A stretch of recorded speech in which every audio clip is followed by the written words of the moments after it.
Okay, good evening, everybody. I'd like to welcome you to the regular council meeting of July 27th, 2026. Calling this meeting to order. I'd like to first of all recognize that we're on the traditional lands of the Sooke Nation, who have stewards of this property for millennia. First order of business is approval of the agenda. The agenda for the July 27th, 2026 regular meeting of council be adopted as presented. So moved by St. Pierre. Seconded by Bateman. Any discussion to the motion? Hearing none, all those in favor? All right, looks like it's unanimous. But okay, now we're getting into public and statutory hearings. Now this is going to take me a minute, so hang on. Statement to read the chair of the public hearing. The public hearing is being convened pursuant to section 464 of the Local Government Act in order to consider proposed short-term rental accommodations modernization zoning amendment bylaw number 947-600-120-2026. As this is a public hearing, any person present who believes that his or her interest in the property is affected by the proposed bylaw shall be given an opportunity to be heard on matters contained in the proposal bylaws. However, it is important that all who speak at this public hearing restrict their remarks to the matters contained in the bylaw. It is not my responsibility as chair of this hearing to ensure that all remarks are so restricted. Those who wish to speak concerning the proposal bylaw should, at the appropriate time, commence your address to the council and public hearing by clearly stating your name and where you live for the record. Then you may give us a brief benefit of your views concerning the proposed bylaws. It should be noted that this public hearing is being recorded and web streamed live, and the recording will be posted on the website. I will ask anyone who wishes to speak to keep the remarks approximately 3 minutes before yielding to another speaker. Once everybody has spoken, if you have further points you would like to make, you are welcome to continue your representation. We want to hear all points from people who are believe their interest in this land and their land is affected. Members of council may, if they so wish, ask questions of you following your presentation. However, the main function of council members this evening is to listen to the views of the public. It is not a function of council and the public hearing to debate the merits of the proposed bylaw with individual citizens, and this hearing is not an appropriate back and forth. Everybody who deems his or her interest in property to be affected shall be given the opportunity to be heard at this meeting. No one will be or should feel discouraged or prevent from making his or her views known. If you wish to provide a written submission to be included in the record of the public hearing, you must hand that submission to the corporate officer prior to the close of the public hearing. Once the public hearing is adjourned, council will not be able to receive any further information from the public on this matter. After the public hearing has concluded, council may, without further notice, give whatever effect council believes proper to the representations made at the public hearing.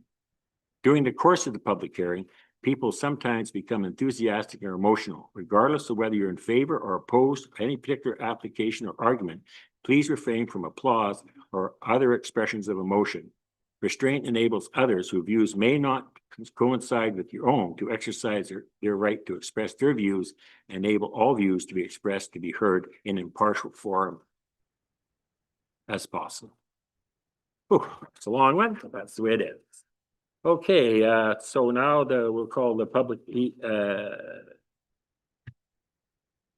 hearings open. So if and this is to do with short-term rental accommodations modernization zoning bylaw number 947-601-2026. If anybody wishes to speak, they can come up now. Please. There is a presentation first. Sorry, my apologies. We'll do a presentation first.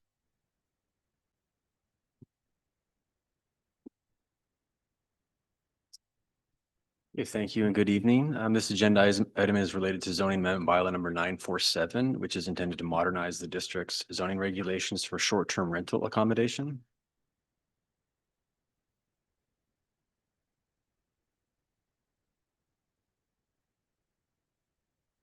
Got it.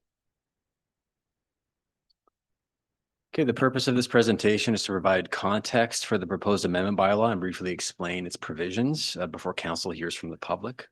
No staff recommendation or motion is being presented as part of the public hearing. However, council is scheduled to consider a third reading separately under item 10.1 of tonight's agenda following the close of the public hearing. On February 9th, council directed staff to prepare amendments to clarify and modernize the district's regulation of short-term rental accommodation, including alignment with provincial short-term rental legislation. Staff then coordinated with business licensing and other relevant departments and presented the proposed amendments to the LUDC. On June 9th, LUDC recommended that the bylaw receive first and second reading and that council direct staff to schedule a public hearing. Then on June 22nd, council subsequently gave the bylaw first and second readings and directed staff to schedule a public hearing, which brings us to today. Reasons for the bylaw update include the need to modernize terminology. For example, the existing zoning bylaw uses the term vacation accommodation unit and does not contain a consolidated set of regulations for that use. This has created some uncertainty, particularly where a property contains multiple dwelling units or more than one type of visitor accommodation. The province has also recently introduced a principal residence framework for short-term rentals, which is proposed to be captured more clearly in the zoning bylaw through these amendments. The proposed amendments also respond by creating clear definitions and a dedicated regulatory section of the zoning bylaw, which currently does not exist. In terms of proposed terminology changes, vacation accommodation would be replaced with the more commonly used term short-term rental. The bylaw would also replace small suite with detached suite, which more clearly describes the type of dwelling being regulated. Also, new definitions for short-term rental, principal residence, and host would establish the foundation for administering these uses consistently.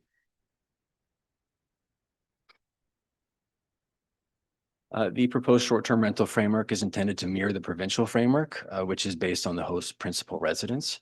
So under these amendments, a short-term rental could occur in the principal dwelling, a secondary suite, or a detached suite, provided the use is permitted in the applicable zone. A host could use a maximum of 2 dwelling units for short-term rental. However, if 2 units are used, one must be the host's principal residence. Also clarified in the bylaw amendments, in the case where a host principal residence is an accessory dwelling unit, such as a detached suite or a secondary suite, they may rent out the main house on the same parcel under these provisions. So the proposed definition also changes the maximum stay from 30 to 90 consecutive days to align with the provincial legislation. And yes, one of the more significant clarifications is that the host would not need to remain physically present on the property whenever a short-term rental is occurring. For example, a host could rent out their principal residence while temporarily traveling, provided the dwelling continues to be their principal residence as defined. This differs from the district's previous administrative approach, which required vacation accommodation to be linked to a home-based business regulations and generally interpreted as requiring the operator to reside on the premises while the business was operating.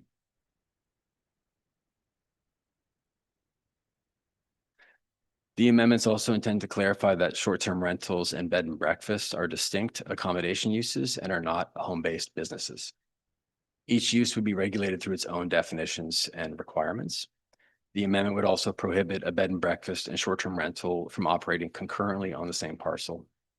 The intent is to prevent the stacking of multiple commercial accommodation uses on a residential or rural residential property. This separation is a zoning classification change. The proposed amendments are intentionally limited in scope. They do not expand short-term rental permissions into zones where the use is not already permitted as vacation accommodation, and it would not increase the number of dwelling units otherwise permitted on a parcel. The amendments would establish the land use framework, whereas operational matters may be considered separately through business license bylaw or related enforcement practices such as licensing fees, inspections, complaint response, and enforcement procedures. Properties also within the ALR would also remain subject to the ALC Act and the ALR use regulation, which is more restrictive. Staff have confirmed that there are currently 107 active short-term rental business licenses and 14 active licenses for bed and breakfast. Following receipt of correspondence concerning an existing combined operation, based on the available data, staff confirmed that only one property currently is holding a license for both bed and breakfast and short-term rental. No other licensed property was identified as operating both uses concurrently. Notice of the public hearing is published twice in the local newspaper in accordance with the Local Government Act.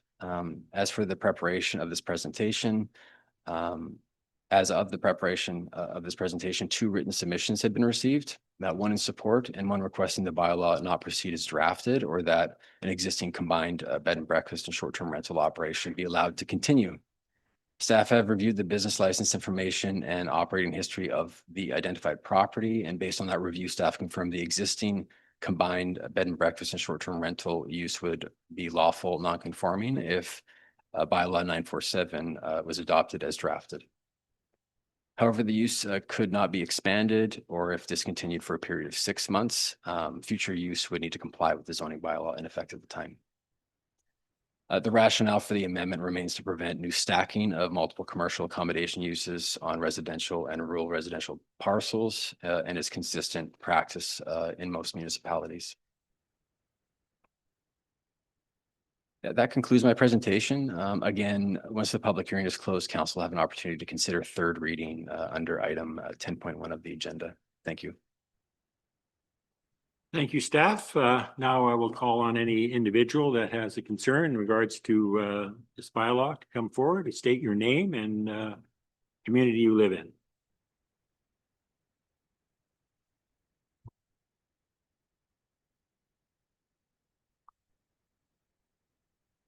You have to press the on button there. Good evening. My name's Mike Hicks and representing my wife Kathy Hicks as well. 3018 Manzer Road, Sooke. So thank you, Mayor and councilors. We have run our small home-based business for 25 years, and thank you, Jaden, too. We've been writing back and forth. We have run our small home-based business for 25 years on our property, 4.5 acre property in Sooke. We operate a vacation rental and a 3-unit B&B on our property. We have Sooke business licenses for both.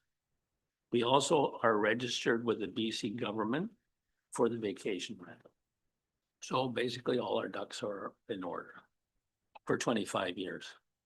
This bylaw amendment, not allowing a vacation rental and B&B on the same property and reclassifying away from home-based business, will destroy our means of income.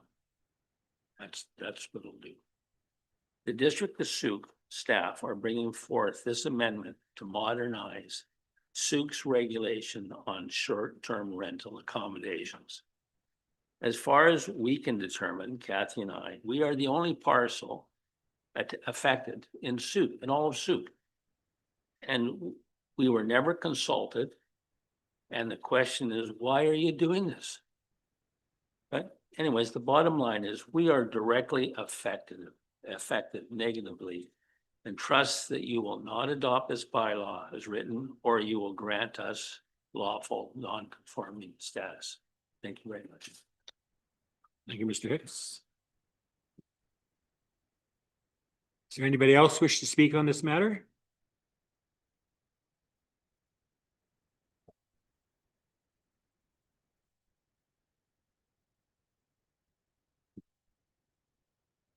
Once again, your name and the community you live in. Yeah, pressing thing. Here we go. Yeah, it's Hi, Dave Saunders, family owns property on Whiffen Spit. I live in Metchosin, but I represent my family. I own that property on Whiffen Spit for over 60 years.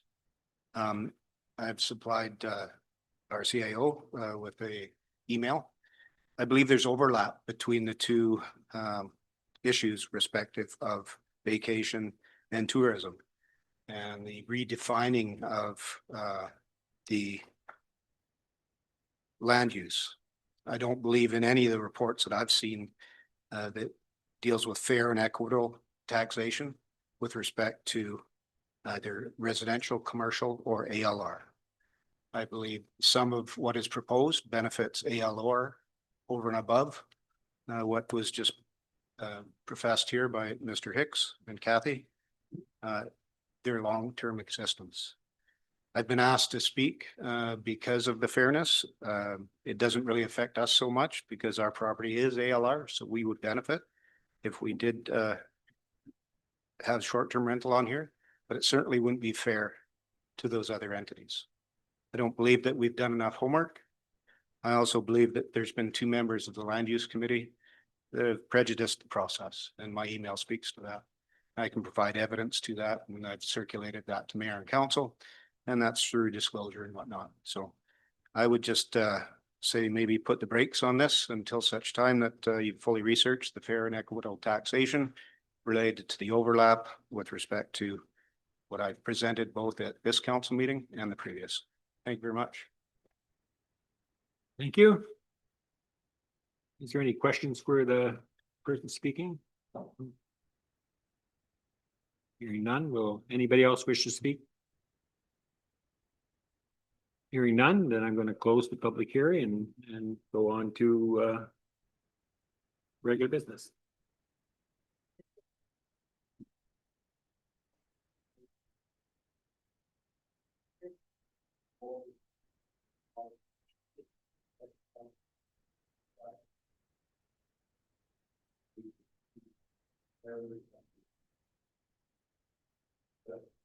I'll move that. Thank you.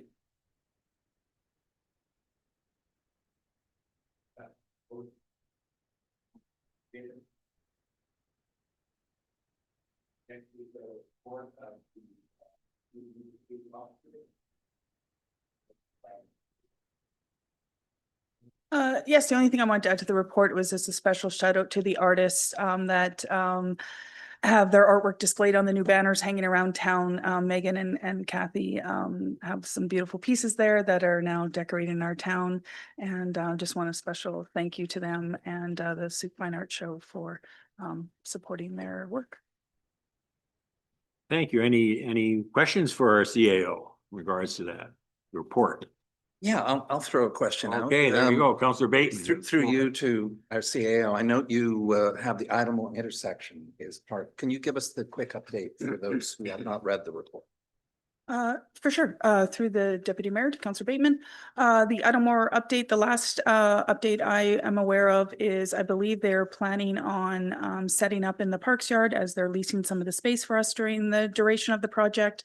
They said late August, early September. I believe the tender's closed, and I know that some people may see on-point signs and some trucks around there. So the project is progressing, just a little bit of delay closing the tender, but the last we've heard is starting in September. There should be more noticed activity in the area.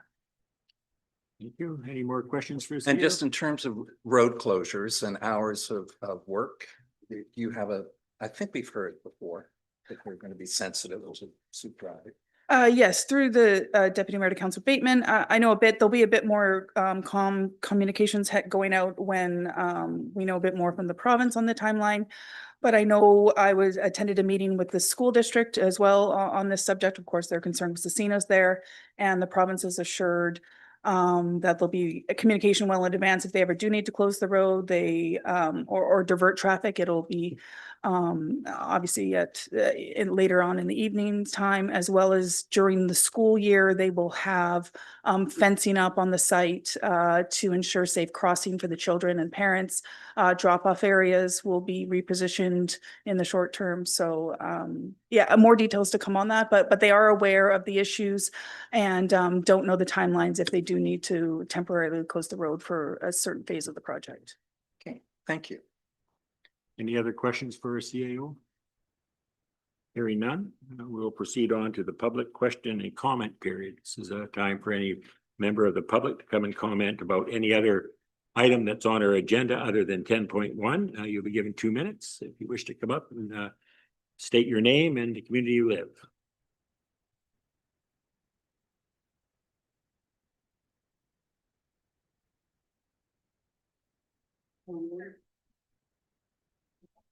Pardon? Oh. Eleanor's Casinos. I want to talk to 10.3, the permissive tax exemption application from Catalyst. I know that's up for passing today. Now, I just wanted to say that I did talk to staff and it wasn't necessary to pass the permissive tax exemption in order for the medical center to happen. That wasn't a caveat that was being held over our heads, just for council's information. Because they were starting on by the end of 2026. And also, they're a development company. And when you look at the amount of money. Excuse me, Ms. Lewis, could you please not just talk while our public here, or The amount of monies that are. just a sec, one minute, I'm going to give you some more time. Please do not. We have the person speaking here and I'm having trouble hearing her with the background talking. So, okay, we'll continue on. Thank you, Ms. Lewis. So the amount of monies doesn't seem like a lot, 127,000, but without the permissive tax, it'd be 447,000. And these people are already getting tax on the commercial part in the bottom, or not tax, income from the commercial part in the bottom, which is for the doctor's offices. And for the other 70% of the affordable or the at market value. So I don't think we should be giving tax exemption to people who are developing. We already gave them, as Councillor Haldane said at the last meeting, that we gave them a pretty expensive piece of property, and we gave them a lot of parking and all kinds of exemptions that they already, and I don't think we should be seeing tax exemptions, especially in light of the fact that we are already paying way too many taxes and the people are suffering. So I think that should be looked at more. It's not necessary to give them tax exemption. They ask for it, they'll ask for the work. Everybody asks for as much as they can get, squeeze. But there's a point you have to say no. And I also, another question I have. Ms. Lewis, your time is up. I know, but How, it was very short? yes, very short. I just Okay, I'll want give you. I just want to know. Give you some latitude. I just want to know why do we know if the medical center, when it's built, is going to be built with medical equipment in it? And is it going to be staffed? Do we have staff work? Just a question. I've never heard anybody say that it's going to be equipped with medical equipment. Okay, well, we'll check that question in a minute. I'll go to staff if they have that answer. My understanding is VIHA will be looking after that portion of it. I don't know much more. The deputy mayor. Yes, that's my understanding. Is the staffing model hasn't been decided yet, but it will be run by Island Health. And as far as the equipment in place, again, that hasn't been determined.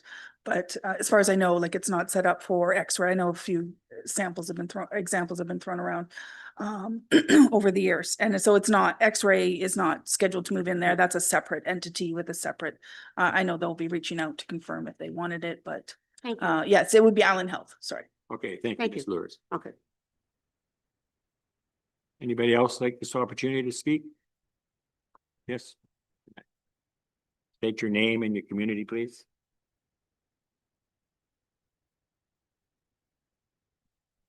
My name's Veronica Pemberton Billing. I live in Sun River, Sooke. It's good to be with you. Appreciate your work. I'm going to speak on two things in my 2 minutes. One is I just want to underscore what Mrs. Lewis said about tax exemptions. I can't remember the exact number, and I don't have it at my fingertips, but I seem to recall Mayor Tate speaking about every 1%, like every 120,000, or maybe it's a bit more, is equal to a 1% increase on the tax load of our homeowners.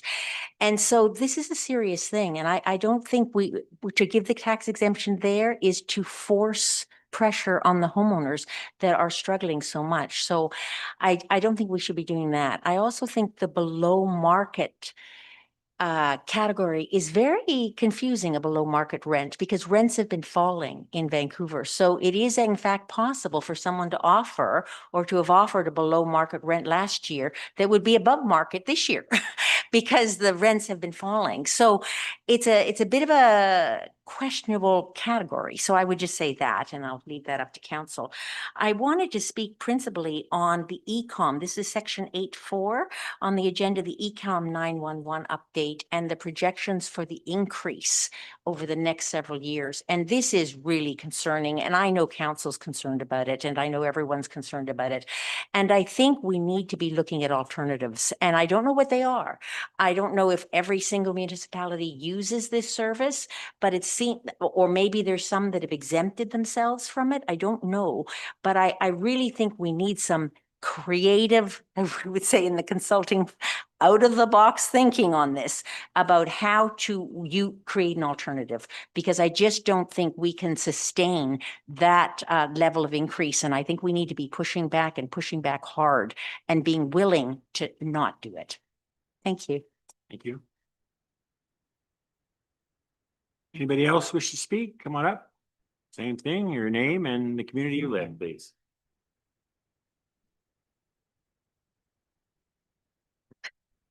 Hello, my name's Patty Holm. I live in Sooke. We received a letter about the application for variance, and I'd like to speak to that, please.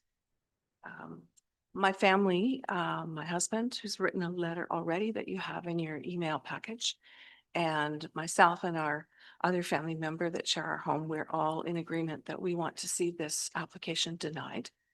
And I'll outline some reasons. So the first reason is geotechnical hazard, and I know that you do have a geotechnical somewhat of a report. I'd just like to speak a bit more about it. So the subject property for the variance application is located at the base of a steep slope. The existing slope is about 1.5 to 1 and 8 meters high. It's likely near the maximum safe angle of repose. Any undercutting of the slope toe may destabilize the upslope. Some adjacent properties are reported to have had related slope instability issues already. So a geotechnical hazard report addressing the uphill slope risk and required remediation to current practice standards should be provided before the application for variances is considered. Secondly, it's a flooding risk. The subject property is located in the identified floodplain. Ocean level rise and increased wind and wave height associated with climate change may exacerbate this issue. This development will likely require alterations to the wetted perimeter shoreline and flood protection that should be studied before considering a variance permit. Thirdly, the foreshore and the riparian protection and environmental impact. Developing within the 15-meter shoreline, and just to be clear, the 15-meter is what is the usual standard. And this is being requested to be reduced to 3.09. That is a huge difference in variance. So developing within the 15-meter shoreline protected area may. Mr. Holmes, you're out of time. Have you got much more to go? I have some latitude here to give you another 30 seconds. Okay, I can take 30 seconds. Okay. Thank you. So it will adversely affect the First Nations intertidal zone. Typically residential developments for this kind of variance are not accepted unless it's like a hardship case, like a fire or something like that, when it's allowed to be rebuilt. Finally, archaeological concerns. People have lived in that area for 1,000 years at least, thousands of years. And there should be a full archaeological study instead of just finding things when the construction is being done. Thank you for listening. Anybody else take this opportunity? Once again, state your name, your community, and what item you're speaking to. Yeah, my name is Chris Reburn. I live in Sooke. I'm currently the president of the Fred Milne Park Society. I'm here to discuss our recent rental changes for our user groups. Fred Milne Park is a private facility owned by the Community Association and operated by the Fred Milne Park Society. This facility currently receives 0 tax dollars and 0 support from the municipality of Sooke. The new rates were decided by the Fred Milne Park Board and not the Community Association. In the past 2 years, the Community Association has provided more than $100K towards various park upgrades. Any negative attention towards a community association is simply unacceptable. I do not attend community association meetings, or have I received any direction from the community association members. The Fred Milne Park has historically been run by volunteers from both the Sooke Soccer Club and the Sooke Slow Pitch Societies. Fred Milne Park has always charged a minimum rent on the understanding each organization was putting money away for future park upgrades. Unfortunately, the current soccer executive has no desire to collaborate and assist with park upgrades. Just do we have that on the agenda? So I'm that's- looking for it as he's speaking. He did speak a number. I was waiting to double check, yeah, if there was course. I was Okay, wondering I about just need methods. some clarification, then I'll let him continue. But Yeah, are you speaking to a certain item on the agenda? Is it No, it's on correspondence? public. no, it Yeah, has to be an it's item an on the in agenda. Agenda, so that's why I was trying to double Okay. check if it was either in the Yeah. correspondence package or in the minutes. No, I From the didn't. last meeting, so yeah, sorry. No, I was just, So I have to go to our CAO to see if that's okay to continue. Yeah. You got halfway through anyway. so. Yes, sorry, it is an item on the correspondence agenda, so it's fine. Okay. So the item you're speaking to Sorry for the is interruption. the correspondence agenda item. Okay. You continue. Thank you. Thank you. Speaking for soccer, Pete McKay claimed the Fred Milne Park Society voted on these increases without a representative from soccer being present. This is simply untrue. Sooke Soccer had 2 representatives at the vote when the rent was changed. We're at a point where our turf is on its final legs. We're hoping to get 5 more years. The expected cost to replace is $1 million.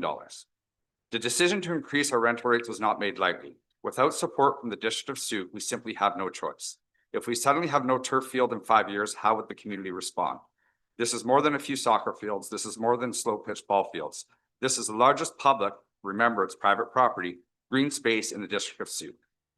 When the facility isn't booked, it'll often be full. It might be people playing soccer on the turf with a different group playing football. At the same time, there are groups of people playing frisbee, baseball, or simply hanging out on the grass.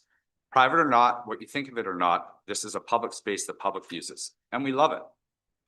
The public using the facility puts wear and tear onto it. That wear and tear requires maintenance. It's time the District of Sooke steps up. It's time the district puts some funds towards these facilities. Lastly, all the funds sent to Fred Milne Park stay with Fred Milne Park. No funds received by Fred Milne Park go to the Community Association. The Community Association provides Fred Milne Park with funds. They do not take away. To the community, get off your keyboard, step up, volunteer. Thank you for your time. Thank you. Any questions? Huh? No, are there any questions for the individual? Okay, thank you for your. Thank you. Anybody else wish to speak on any other items other than 10.1?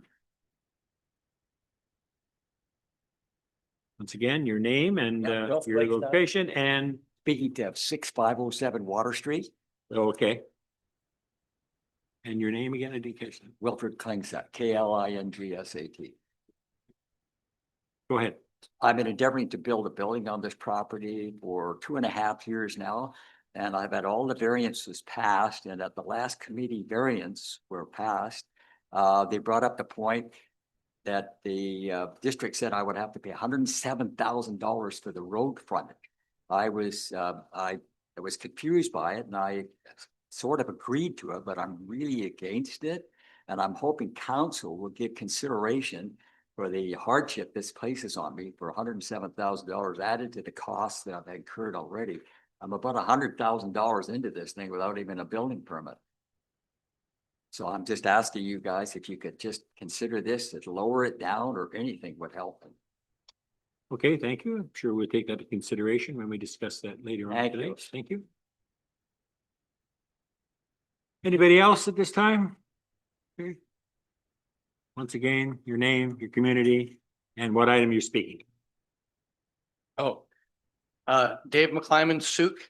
I'm speaking on 8.3. I think it's the CAO report on Phillips Road Connector. Is that correct? So I've been on that property for a long time. I've done some work on that for the District of Sooke, the trail. I'm not in favor of I'm only in favor of the 20 meter right of way. I don't think we need to spend our money on an elaborate roadway. I believe we should get the right of way from the CRD now. So eventually we could build the road out bigger when we have the funds to do it. So at this time, I think it's a safe alternative to the extravagant plan that I've seen with many different engineers over 20 years. I've talked about it with them. I've walked it with them. I just think we need a 2-lane road with a bike lane on one side. I think it'd be safe enough. And that would meet our needs of today. And so it'd be an interim road until we're ready to spend the money.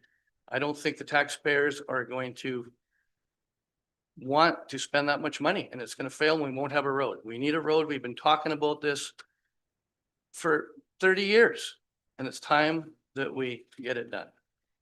Thank you for your Thank you. time. Any other speakers? Okay. Again, your name and the item you're speaking to. Your community. Thank you, Mr. Chair, citizens, staff. Dave Saunders, the item I'm speaking to is 10.6 in the minutes, also the minutes. Just want to speak to the minutes. I've given an email to the CAO. The minutes are incorrect with respect to my statements at the last meeting. But more importantly, there was new information about Troop Road Connector. And I had asked what I thought was a simple question to some members of council about a 25-meter right of way and the impact to a legacy Art Morris Park ballpark. I'm speaking to you now as a former president, past president of Langford Minor Fastball. Have 3 daughters in fastball, coached them for 15 years, coached many young ladies from Sooke in fastball. So when I heard our mayor talk about generations or future generations for the impact on the 25-meter road, I can tell you the impact on the generation right now that are using that ballpark equated to a 25-meter impact is not conducive to having that park last in perpetuity. I'm concerned about future generations that use that legacy park. The impact of 25 meters, you learned the impact. Staff knew about the impact and a simple question was asked, will it impact the park? Yes, it will impact the park with respect to parking and loss of field space. That park is one of the best parks in all our entire region. Coached here for 15 years. Sports kept me from the bad side of drugs and alcohol and being on the streets. If I had not had sports in my youth, I may be different today. I've coached many women and young ladies and males in the sport of hockey and fastball. I can say very clearly that the impact of this park on the future generations will impact our youth. It's not acceptable. Please reconsider the road design that doesn't impact that park. Thank you. You, right on time. Okay, next person, same drill. Your name, what community you live in, and what item you're speaking to, please. Absolutely. My name is Katie Grieve. I'm also a resident of Sooke, and I am speaking regarding the Troop Road bypass. Okay. And specifically regarding the loss of a park at Art Morris.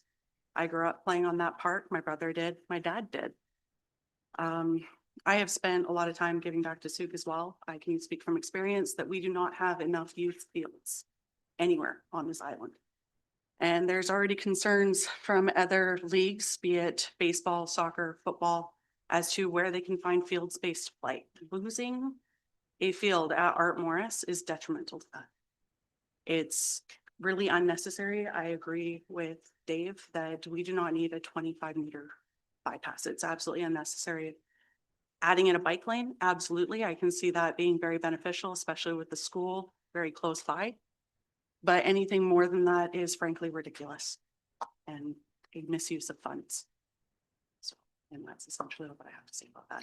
Thank you. Thank you. Anybody else, please come forward. Again, state your name, what you're speaking to, and your community. Hello, my name is Brian Banner, live in Sooke. I'm speaking on item 8.3. Good evening, Mayor and Council. I'm the Vice President of Sooke Minor Fastball Association. I'm here tonight because I support the Troop Road Connector. In fact, it's unbelievable this road still hasn't been built in more than 20 years of discussion. Sooke needs another connection, and I don't think anyone would disagree with that. What I don't understand is how we've gone from building a much needed connector road to a proposal of 25-meter right-of-way with an estimated cost of around $50 million at the expense of one of the most important recreation facilities in our community. Art Morris Park has served the community for more than 70 years. It wasn't built by the district. It was built by volunteers, fundraising, grants, local sponsors, and thousands of hours of hard work by people who wanted to give their kids a place to play. And it's owned by the Sooke Community Association. What concerns me the most is we're talking about taking recreation away from the community that already doesn't have enough. Over the past 20 years, Sooke has grown dramatically, but our recreation infrastructure has not kept up. We need more ball diamonds. We need a second sheet of ice. We need more soccer fields. We need more indoor recreation, not less. Every week, Sooke families leave town because we don't have enough facilities for our kids. They travel to Langford, Colwood, Victoria, and beyond just to play sports they love. That shouldn't be a reality in a community of our size. And if we're going to lose ball diamonds, parking, and pickleball courts, where's the replacement plan? Where are the new facilities? How will they be funded? Those are the questions our community deserves answers to before a decision is made. I'm not asking to stop the Throop Road Connector. I'm asking to find a way to build it while protecting Art Morris Park. We shouldn't have to choose between transportation and recreation. A growing community deserves both. Please don't solve one problem by creating another. Thank you. Sure. Anybody else? Once again, your name, your community, and what item, please? Okay, my name is Adele Gibbs, and it's concerning the Throop Road, mainly the Art Morris baseball park. Art Morris is my grandfather, and at the time, Art worked for a man named Eric Bernard. After his death, Mr. Bernard donated that land to the ball field, and it's now on in memory and perpetuity to Art Morris and Sooke. I'm thankful for all the volunteers that have done all the hard work. Sooke has turned out a lot of known great ball teams because of those fields. The connector road is proposed and is definitely needed to ease congestion through Sooke during peak times. The area is very sports-minded with the golf course, Sooke Skate Park, pickleball courts, the baseball field, plus the nearby schools of Poyer and Journey Middle. The school is classified as a connector, or the road is classified as a connector road, and schools, the speed limit will be 30 kilometers an hour in that area. It would be beneficial to narrow the road width as a deterrent to speeders and hopefully prevent any encroachment to the baseball park property lines. And as it is, I have 2 young grandsons in the area, and they will be becoming baseball players in the future. They will have a sense of pride and deeply rooted family history to see their great-great-grandfather's name and legacy on a sign. Thank you. Please narrow the road. You? Anybody else?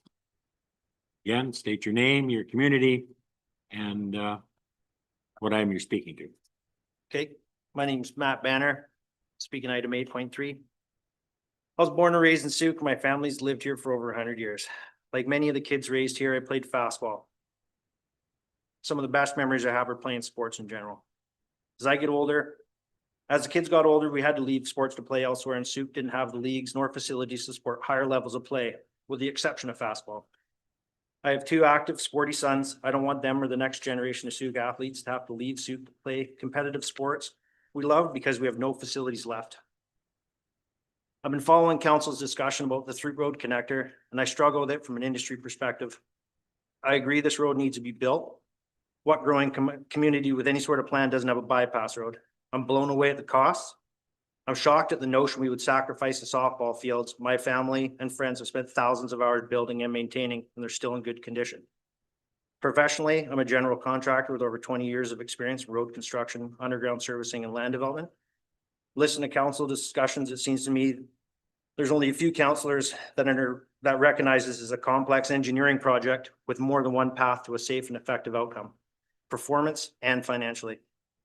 As a contractor, I knew and I wanted to prove that there was a better way. In discussions with my engineering firm, On Point Engineers, I've had them prepare an alternative Throop Road Connector concept and construction estimate from Sooke Road up Phillips to Church. The engineers confirmed there is a much better way. There also can be an interim road with 2 travel lanes, a center turn lane, a sidewalk, a bike lane that meets specs and transportation needs. And we can do this while protecting the sports field, neighboring properties, all within a 20-meter right of way, which I will add works in every other community in Western Canada that I've worked in. The estimate that we came up with so far has come up at $15 million and will include a 25% contingency.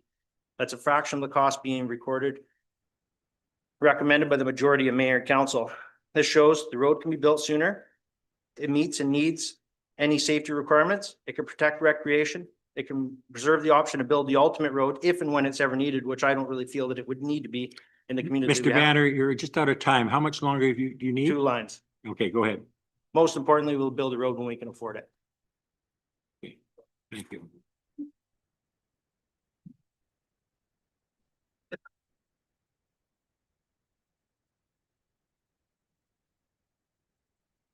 Rob Pierce, 2407 Poplar Sun River. I've been to a few meetings here when you guys have been talking about the Throop Road connector, and for the life of me, I cannot understand why the majority of council, the mayor, and staff seems hell-bent on this $50 million project. We can't afford it. Simple. Now you're talking about taking land from a recreation facility that we don't have enough of in Sooke. It's ridiculous. It's ridiculous. It needs to be relooked at. We can have the road, we can have the sports facility that's already there. It's a win-win. Stop throwing $50 million around. It's ridiculous. And no, I'm going to leave it at that. Thank you. CAO? I just wanted to make you aware, I think we're very close to 20 minutes of the Okay, public allow comment, so one more speaker, please.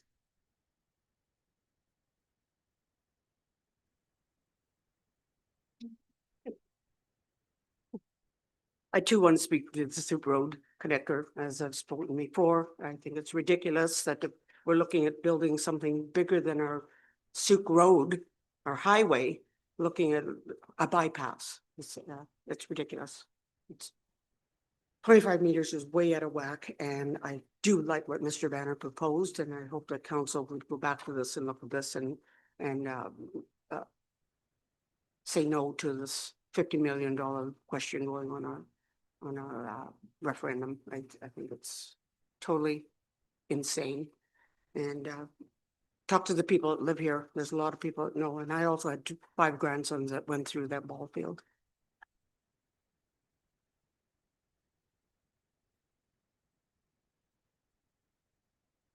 Sorry. So looking at everybody else's, I forgot mine. That ends our public question and comment period. Thank you, everybody that took the time to comment on some very tough issues that we're facing in our community. I'm pretty sure council is listening, and we'll see where it goes from there.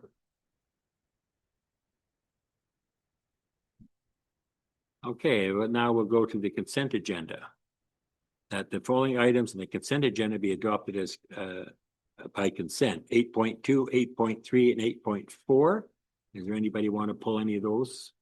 Councillor Pearson. I'd like to move letters 10J Throop connector from Dave Saunders. 19F zoning amendment bylaw 947 Mike and Kathy Hicks. And I'll have to ask the corporate officer Through me. through the chair. I'm asking for that after a public hearing has been in. So this is already here.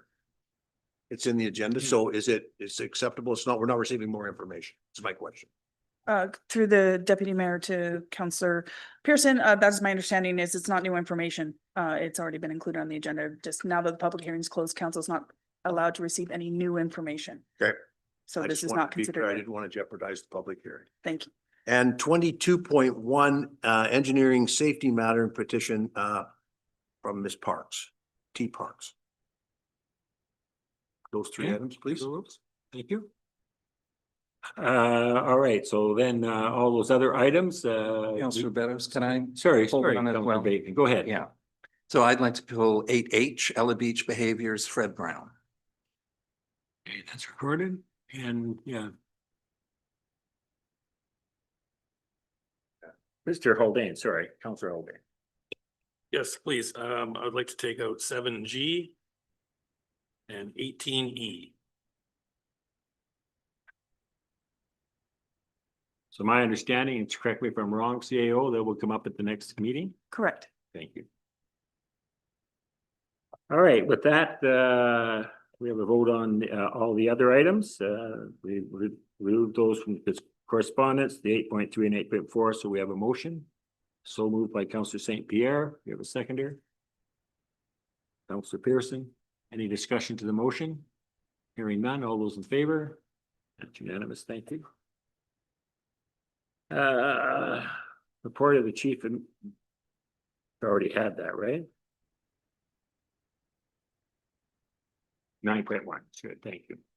Roof replacement for Sooke Municipal Hall. That's a staff report. Thank you very much.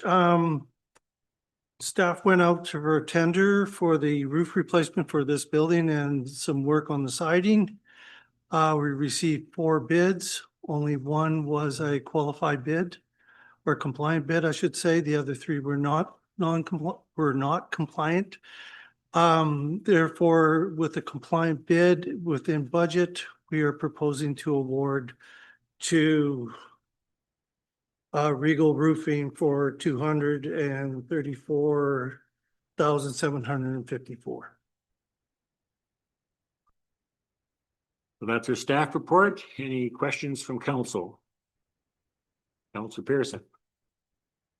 Yes, thank you, Chair. Through to the district engineer. Are we changing the type of roof that we're getting? Like 234K, that sounds like a huge amount of money.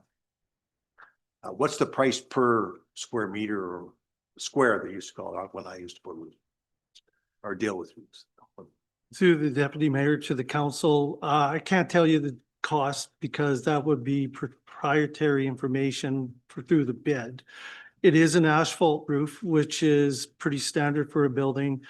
And this is a fairly large building to replace its roof, plus in its elevation and slope and such.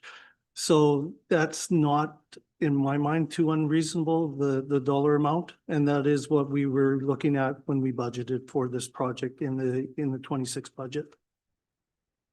Okay, and just one follow-up question. And how old is this? How old is our roof now? I would have to go back and double check because that predates me by quite some time, but it's probably beyond 20 years or more. At least, yeah. It's the original roof, I take it. That's my understanding. Okay, thank you. Any other councillors wish to speak? Okay, Councillor Haldane. Yes, thank you. So when you say we budgeted for this, all I've seen in the report was a budget for 700 and some thousand for windows, roofing, and a bunch of other repairs. So what was budgeted for the roof in the breakdown? I would have to go back and double check, but I believe it was close to 250K for doing the roofing. And who came up with that? Where did we get that number? That would be from our consultant. We hired a consultant to come up with the amount of roof, or we send it out to tender to get. They prepared the tender and administered it for us, and part of that was preparing the cost estimate for doing the work. Okay, and lastly, during the budget deliberations this year, we talked about a lot of these costs and expectations, and it was brought up by me and it brought up on more than one occasion about using local contractors and local people. And in this case, we go out to a BC bid, we throw it out there from June 29th to July 13th, so a 2-week period. And we don't inform local people. And it's been said time and time again, we have a Sooke Builders Association that we didn't ask about any of it. So they had no idea that we're going out to these bids. So I guess it's up to each person to go on BC bid anytime the district of Sooke decides they're gonna put something out, but not everybody has BC bid as part of their computer system. So can't we do it in the future where we go to some local contractors, and we have many roofing contractors in Sooke, that we could come up with some sort of, the roof that's put on here right now was done by a local roofing contractor originally. I'm not sure what process he had to go through, but the roof's lasted for the 30 years. It was built in 96. So I would think at this point, we could go to another local Sooke guy where people who pay local taxes here could get the work. So I'll be voting against this. Thank you. Mr. Miller, would you like to comment? Your worship, basically we have a purchasing policy within the district. We also have the provincial trade requirements through trade agreements that anything over 100,000 construction has to be open bid. And we also have a Supreme Court decision that basically struck down local preference clauses that made it impossible for municipalities to do that without running the risk of lawsuits. So we can't make any one bid. That is a decision the bidders make. But we do follow the process as set out by the province and by tender law. Thank you, Mr. Miller. And our CAO would like to comment? And just one further comment in regards to local businesses knowing about BC bid procurement. We did speak with our MLA, La Jeunesse, and my understanding was he was planning to organize and host a session for businesses on how to submit bids to BC bid, because it's not just Sooke that has this requirement to post requests for proposals, et cetera, on BC bid. Other municipalities, other levels of government as well use this system. So I believe potentially MLA La Jeunesse could be a resource, because he was going to coordinate and offer a community session, information session on how to procure or submit bids for contracts on BC bid as well. Thank you. Anybody else? Councillor Bateman. Yeah, thank you for all this. A few points. I believe a consultant was hired to look at the entirety of the municipal hall and all the work that needed to be done within this aging building. So Councillor Haldane, I think we've discussed this before as well. We've also discussed local bids to local suppliers. And I do see that we had one local company did bid on this project, and they clearly did not meet the policy approach to submission. What's the word I'm looking for? You know where I'm going with that. So, and yeah, our house, a 1,600 square foot residence, $20,000 to put a new roof on that. So I guess 200 and what was that? 230 is not a bad. 234, 754. Okay, 224. Okay. Anybody else, council?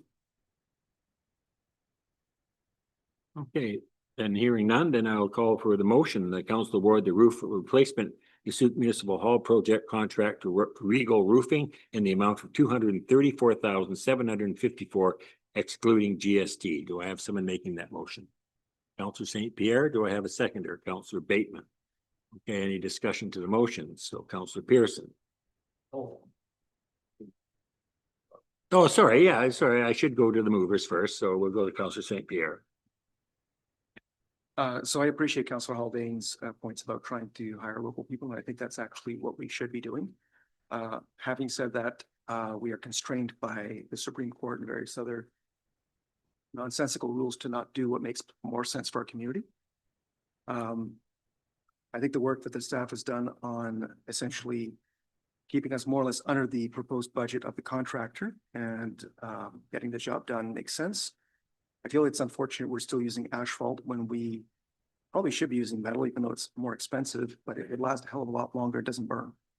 And given that we have risks in that direction, that would make sense to me. But given that we're looking already at 234 for something that does burn, I guess we're gonna skip the fire smarting and go to asphalt. But having said that, I think that the work is good and we do need a new roof, and this is what is budgeted, and this is the tender process we have. Councillor Bateman. Yeah, well, that's fine. Thank you. Okay, Councillor Pearson. Yeah, well, it just, every time we award one of these contracts and it goes out of town, it feels counterintuitive to what we're doing, what we should be doing. We're trying to get traffic off the road. We've got congestion, we've got, greenhouse gases, all of the things that get improved. So there's something missing in our system of either A, getting qualified contractors. The economy is tough right now. Builders are out of work, or, it's slowing down certainly. And this is another example of where we could employ local people and do all the right things. So something's wrong with our system, in my opinion, however. Anybody else? Okay, hearing from nobody else, I'll make my comments. I think staff has followed the procedures as being outlined, following the provincial law. The other thing that wasn't mentioned is that if we do in the future adopt the process where we give favoritism to people that are registered in Sooke, then that allows Langford to do the same. And then that could cut out a lot of our Sooke contractors, and our best Sooke contractors don't just work in Sooke, they work in the Capital Region District. So you also put that in jeopardy when you keep everything in-house, Langford to keep everything in-house, Colva to keep everything in-house, Machosin keep everything in-house. And that limits our contractors. We live in a Capital Region District, and we have to allow our contractors to move just because they live here and have their office here. They do need that work in those other areas. So I'll be supporting this motion, and at that, I will call the question. All those in favor of the motion? All those against? Okay, that's 3-2. That is passed. Thank you. All right, next is development permit with variance PLN 01930 floodplain exemption. Staff report. In summary, this application is requesting a development permit. Sorry? Oh, sorry, yeah, thank you, Councillor Haldane.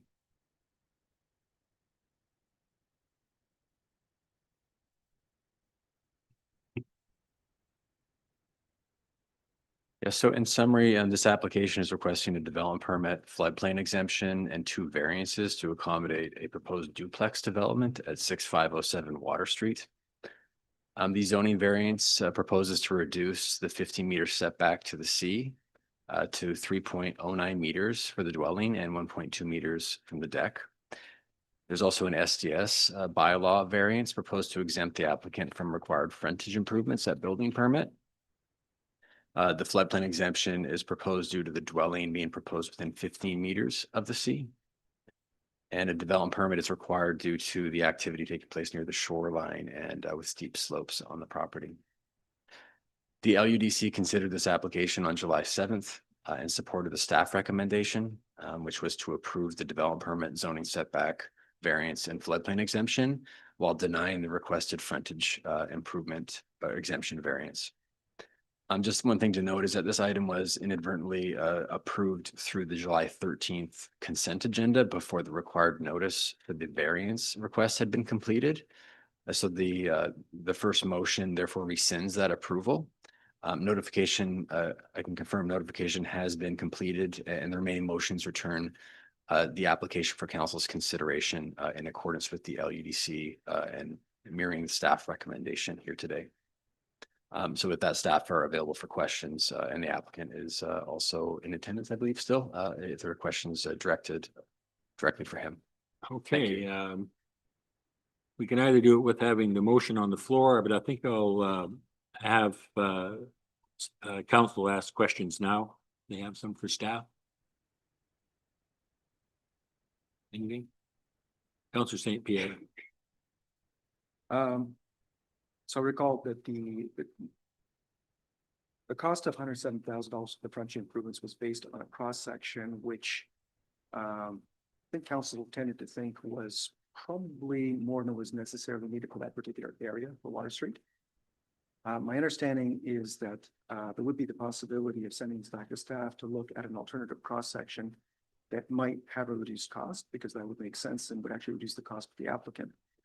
I believe that although there was some appetite on the part of council to actually do so, and this will be something to refer to the applicant again, when the applicant was asked if they would want a delay to consider a potentially less expensive cross-section that would reduce the frontage costs, the response was, I'd like to have this built before I die, or something along those lines.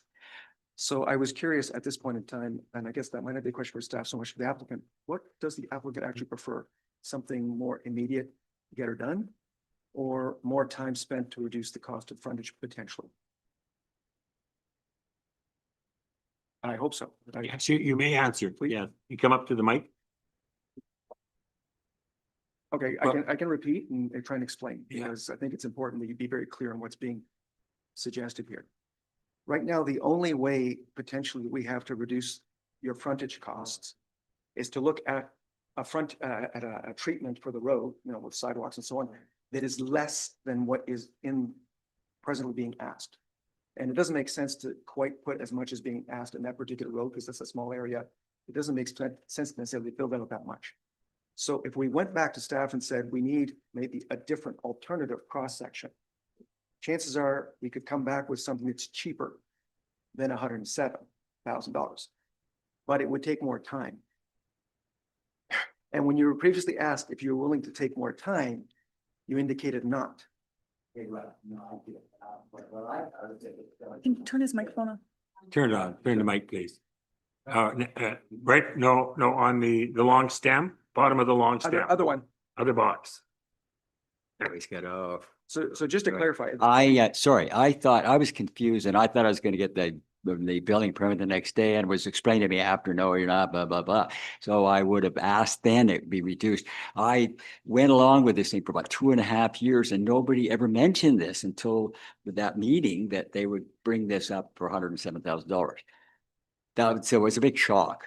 Okay, so, but at this point in time, would you prefer an additional delay with the potential to reduce the cost of the If I project? could just ask you, what would the additional delay be? You don't know. I don't know, we probably we go to staff and if it goes back to relook at that portion of the what we're looking for road improvements, can you give me an idea what the delay would be? To you, council, basically the delay would be, we're not just redesigning this one portion of the road, we're going to create a whole new cross-section within the subdivision bylaw. So it would take me probably a month or two just to kind of find one that works through the whole situation. And again, I can't guarantee at this time that the new cross-section would be lesser what its cost would be, because I would have to look at the road in its entirety, not just the frontage across this lot. And see what type of cross-section, then it would have to come back to council for adoption because it would form part of the subdivision bylaw. So there is at least 2 council meetings in which to do that. And we're running out of council meetings. Yeah, so if I pushed it really, really hard and pushed a few things down to the bottom of the pile, I might be able to come back in September with a new cross-section and the amendment to the bylaw. But beyond that, then I would be constrained by the municipal election. Right, so there is no immediate recourse for this. Well, they're gonna get me both ways, I think, so I might as well just agree to it. Okay. Go with it? Well, I guess so, because they might come back and just say they want 107 or 106 or something. Okay, I just want to make sure we were. Okay. Yeah, no, I understand. I appreciate Yeah, that. and I appreciate your comments back. Thank you. Thank you. You didn't want to ask me in. So go ahead. Yeah, Councilor Pearson. Okay. Yeah. Through the chair to staff, I have a question for you in a minute. So when we discussed this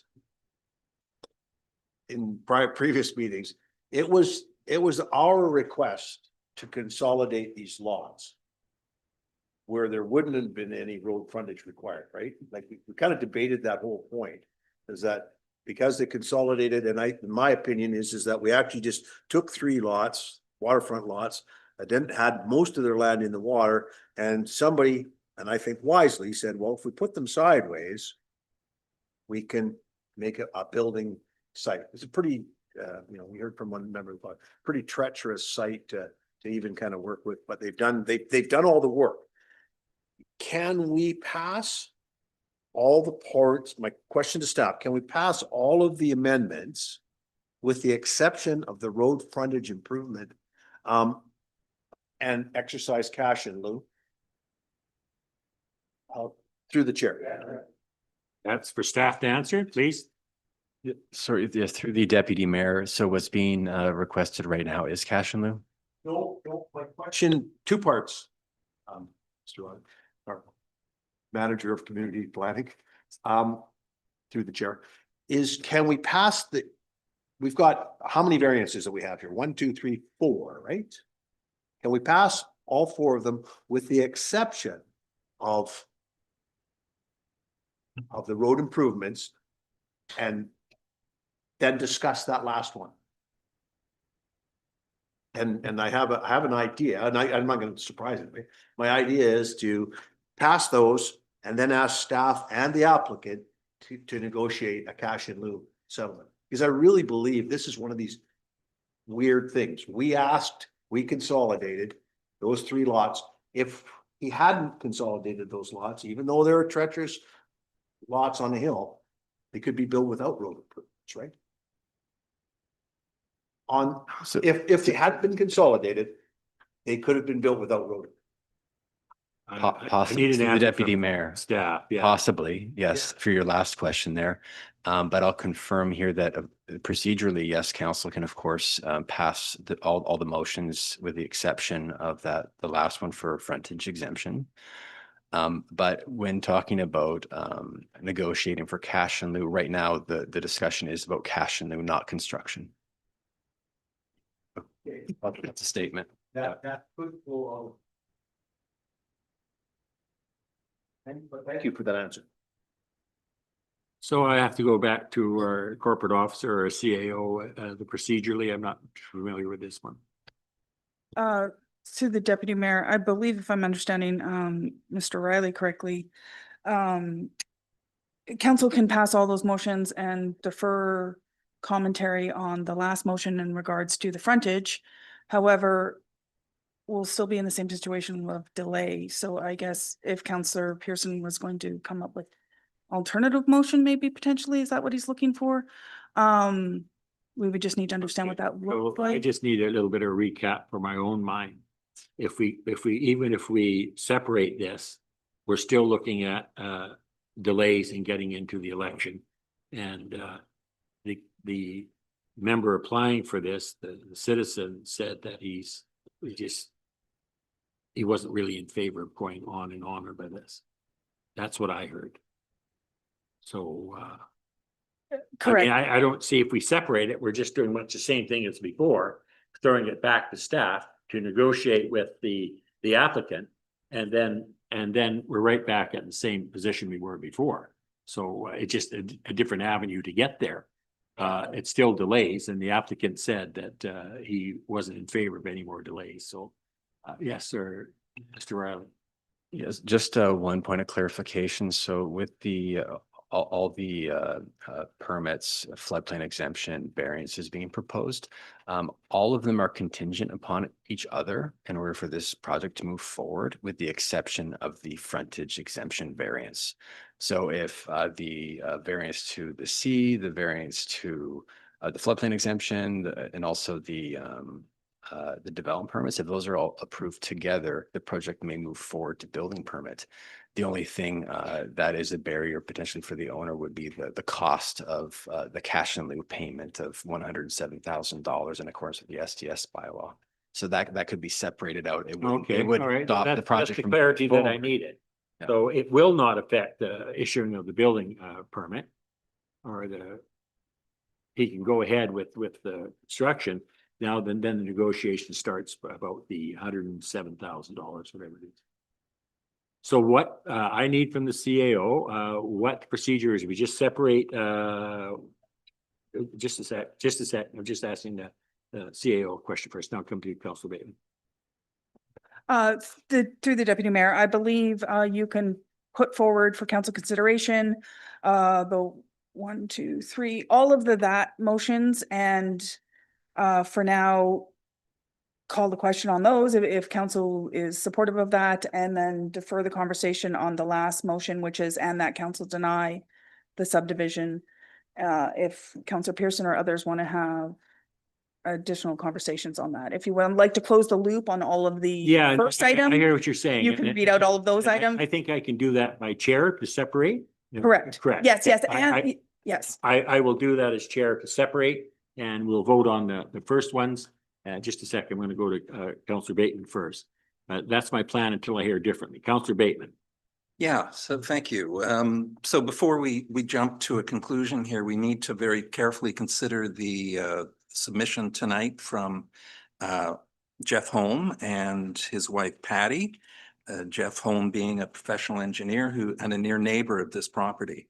So I'd just like to go through the 4 points that have been raised in the letter tonight through you to Mr. Riley. So let's start with the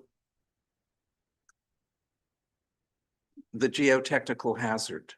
So I do understand that a geotechnical assessment was done on the property, but a geotechnical hazard report is a separate matter. Is that correct? That's correct. There was a high level report, sorry, through the deputy mayor. There was a high level geotechnical report that focused primarily on the floodplain exemption components and recommendations for building siting and elevation of flood construction level of the habitable space of the dwelling. So that has occurred. Staff are comfortable with moving forward as with the recommendations, although it wasn't a substantial geotechnical report for hillside hazards due to just the size of the property and also the fact that at building permit, we would also be asking for a geotechnical report to ensure stability of the foundation as a standard procedure.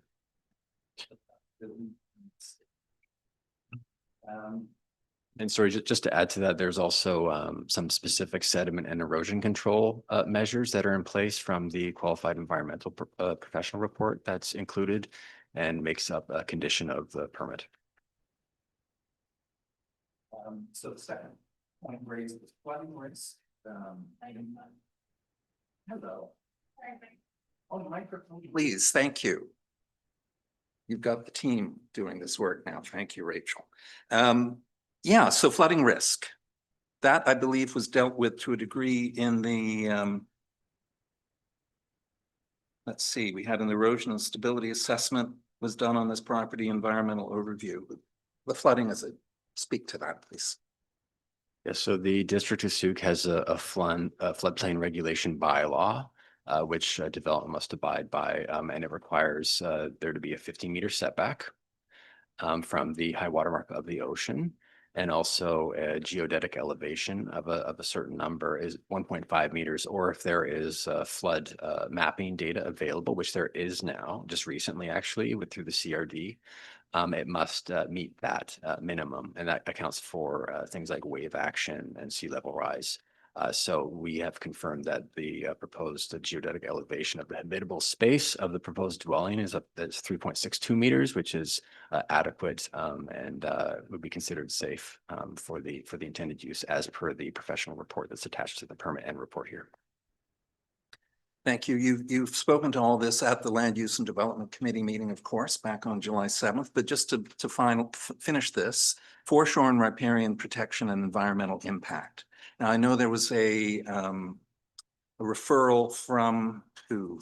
From the Ministry of Water, Land and Resource Stewardship that very much spoke to recommended compliance with environmental and geotechnical reports. Is that about the sum of it? To the deputy mayor, you could say that. Basically, we would ensure through a qualified environmental professional that all correct authorizations provincially and locally are adhered to. This is not a riparian area, by the way, because riparians are streams, rivers that exist at a fish bearing upland. This is proximate to the ocean, which is different. But we still do have development permit areas which do look at development and ideally try to maintain a 15-meter buffer from that 15 meters. But of course, we're dealing with some challenges on this site, just given the historical context of the property.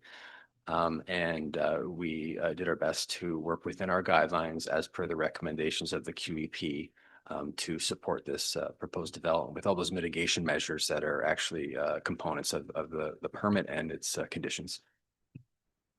So very much site-specific application of the development permit guidelines. Yes, okay. And finally, probable archaeological impact.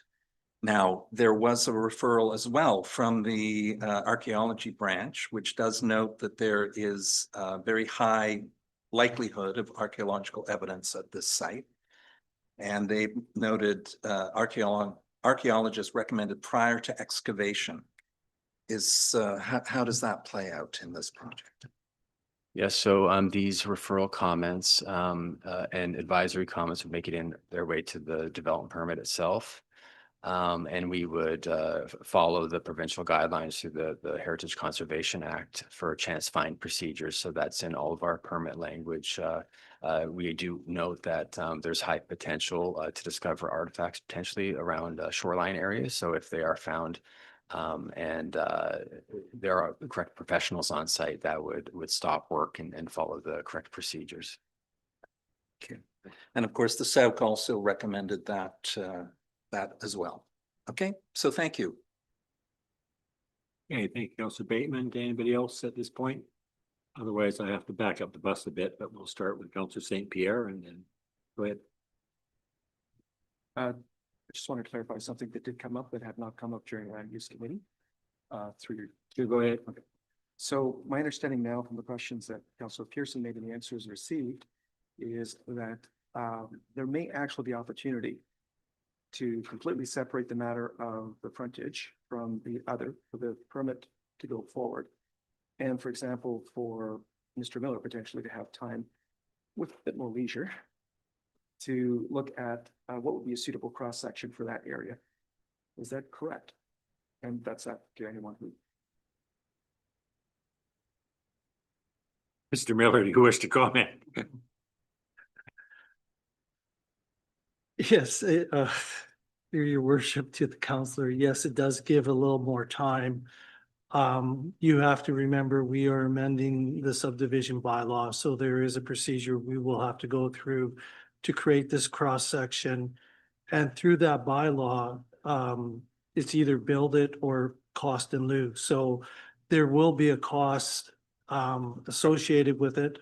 I mean, council could in its decision-making process waive all fees, but then you could be setting up precedent for the other lots along that property line where they would ask for a similar exemption. So what the cost would look like, I have no idea at this point. It might come out to be similar because of the terrain we're talking about.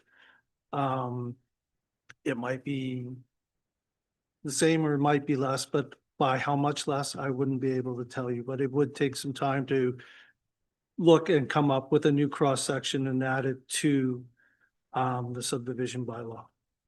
Sounds to me like it's possible, but may or may not come to fruition. Thank you. So this is from the chair to Mr. Miller. So you say we can waive or alter that figure, but the danger is setting a precedent for the other lots in that area. Is that correct? To you, to your worship, it is council's bylaw. You can make any changes you want to it, but and you're not necessarily constrained by the decisions you make, but it will be harder in the future if someone else on that road comes along and says, I want the exemption. I understand that. So thank you for that clarification. Okay, so the way I would like to proceed, I already gave that I was going to separate this. But before I do that, I have to rescind the old one, right? That hasn't been done. So first of all, that the approval of item 8.6 as part of resolution 2026-259 development permit with variances PLN 01930 floodplain exemption PLN 02032 be rescinded. So I'll need a motion for that. So St. Pierre, Bateman, or Pearson, any discussion to the motion? Go ahead, Councilor St. Pierre. Through your worship to staff, if we vote against rescinding, does this simply go forward and we skip all this mess? To the Deputy Mayor to Councillor St. Pierre, I believe procedurally, we need this rescinded because it challenges the enforceability based on the advertising requirements. Dang, okay. So no. All right. No. So hearing no other discussion, all those in favor of the motion? That's unanimous 4. Okay, and then the second one is, I don't know, oh, you're gonna put it up here, oh my God. Have you separated that one now? There's a lot here to read. Okay. Council authorization to develop PLN 01930 Oh, so yeah. Thank you. Section 14, Sooke Land District Plan EPP 88370. to permit the construction of a duplex dwelling and a deck in accordance with the terms and conditions of draft development permit PLN 01930 attachment 1. The council authorized issuance of development variance permit PLN 01930 attachment 1 to vary section 3.21 of zoning bylaw number 600/2013 by reducing the required setback from the present natural boundary of the sea from 15 meters to 3.09 meters for the principal dwelling and 1.2 meters for the deck. The council granted exemption under section 524 of the Local Government Act and section 11B of the floodplain regulation bylaw number 773/2020 to permit the proposed dwelling to be located 3.09 meters from the present natural boundary of the sea, subject to registration of a section 219 covenant under Land Title Act to secure compliance with the applicable flood construction level of 3.62 geodetic elevation. The recommendations of the RISAC geotechnical assessment dated May 6, 2026 as amended, and related flood hazard acknowledgement, release indemnity, and safe harmless provisions to the satisfaction of the district. I think there's one more. The other one is being. In terms of the block, I think there's one more, a couple more sections. Oh, okay, yeah. That the floodplain setback exemption does not take effect until the required section 219 covenant has been registered on title of the satisfaction of the district. And the council denied. Nope. Oh. Yeah, okay, we stop right there. Okay, so that's the part that, and we have a motion, motion and a seconder is Councillor Pearson. Any discussion to the motion? Hearing none, those in favor? And that's unanimous at 4. So now, we can discuss the last part of it. Is that correct? Or CAO? Correct. And just to clarify, for this motion, if council, the applicant has requested a variance to not, I believe, do any of the frontage requirements, and staff is recommending denying it. If council doesn't like either of those options, then the only option at this time is to send this back to staff to report back to council at a future meeting on what alternative options could be available at this time. Nothing's ever easy. So if the applicant is in wanting to do this quickly, I believe that's why initially, as Councillor St. Pierre referenced, he agreed to the cash in lieu amount, and that in order to move this forward quickly, this is the motion we need council to pass. If council can also support the variance and require no frontage, I believe, was the, which is against the land use committee recommendation, or council can send this back to staff to work with the applicant. So we can pass it the way it is. We could send it back to staff, which God knows when it will ever get back. Or we can just say, council take that we are not going to request the frontage improvement cost at all. So I'll go to Councillor Pearson. Okay, so I have, through the chair, thank you. So in all of those options, could council propose a different amount through to Mr. Miller? That's kind of where I was going at the beginning of this. Through your worship to the counselor, again, it's council's bylaw. You have the ability to change the bylaw to what you want. If you want to make it $1, you can. Again, you're now modifying the bylaw. You're not just modifying it, this one, it's the whole cost system that you're modifying. So if you say it's $1 for this one, it's $1 for the next one coming through, because you're modifying the bylaw. Yeah, and I have a couple of follow-up questions on that. Go ahead. So through the chair, thank you. How many of these lots are left without a house on it? We should have an inventory, because these are the rarest, according to DFO and Surveyor of General of British Columbia. There's only 8 or 12 of them that exist in British Columbia. These are the ones. Through to Mr. Riley, I guess. I don't. How many do we have? Through the deputy mayor, I'm not sure. I think there are about a dozen or so. Yeah.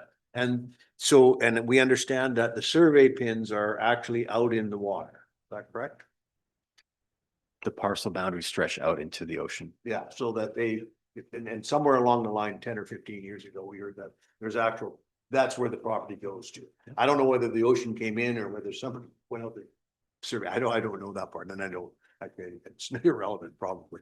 But so if any one of the other vacant lots came along to build anything on those tent lots, and they could meet a building requirement, would they be, as individual lots, required road frontage?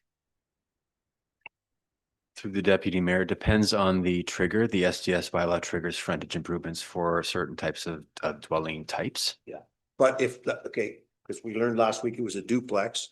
If they were SFR, single family residence, each one not duplex, would they in fact have to pay road frontage? They would not under the SDS bylaw, and also the applicant could construct a single family dwelling as well and not pay frontage. Correct. So the applicant's application is triggered to $107,000. Okay, thank you. That's all my question.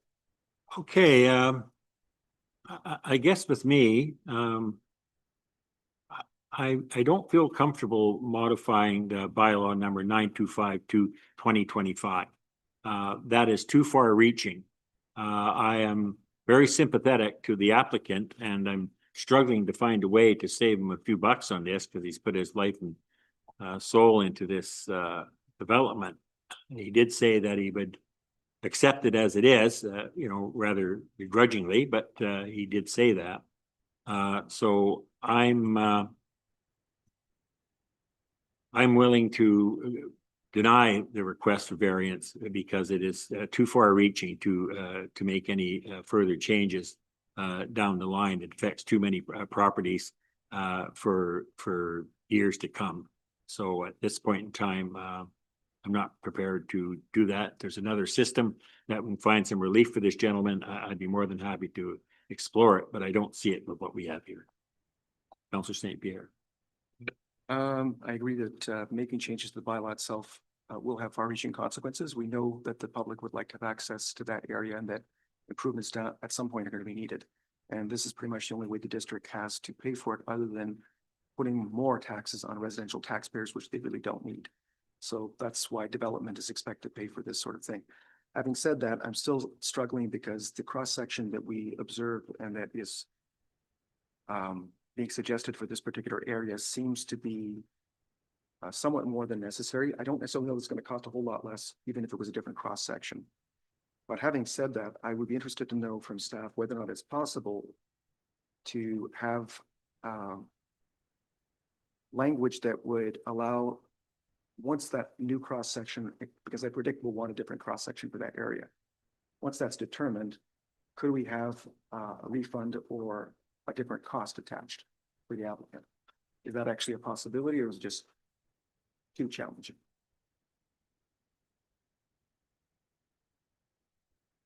Yeah, I kind of think we're going down in the weeds here, but if you can answer that, fine. If not, I'm going to move on. To your worship, it's not a route we pursue very often, so I can't give you an answer whether it is or isn't possible. I think when our regular corporate officer, who's on holidays right now and is more versed in these discussions, I think he would be able to provide you an answer, but myself, I have never gone down this road, and whether or not we could write an agreement to take the 107 and then refund a certain amount, we probably can, but I don't know what that would look like. And I don't have enough So it could legal go on basis. for months and months and months. So with that being said, and thank you staff for that. We seem to be caught in a sort of a catch-22 situation here.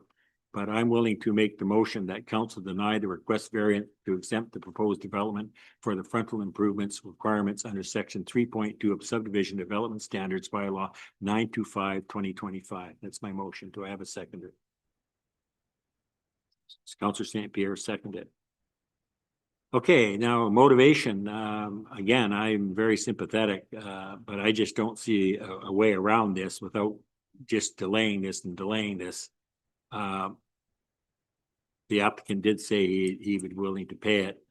Like I say, it doesn't quite sit right with me, but there's just no way that I could vote for changing bylaw number 925/2025 unless we had you know, a long staff report of the consequences and a long discussion with council.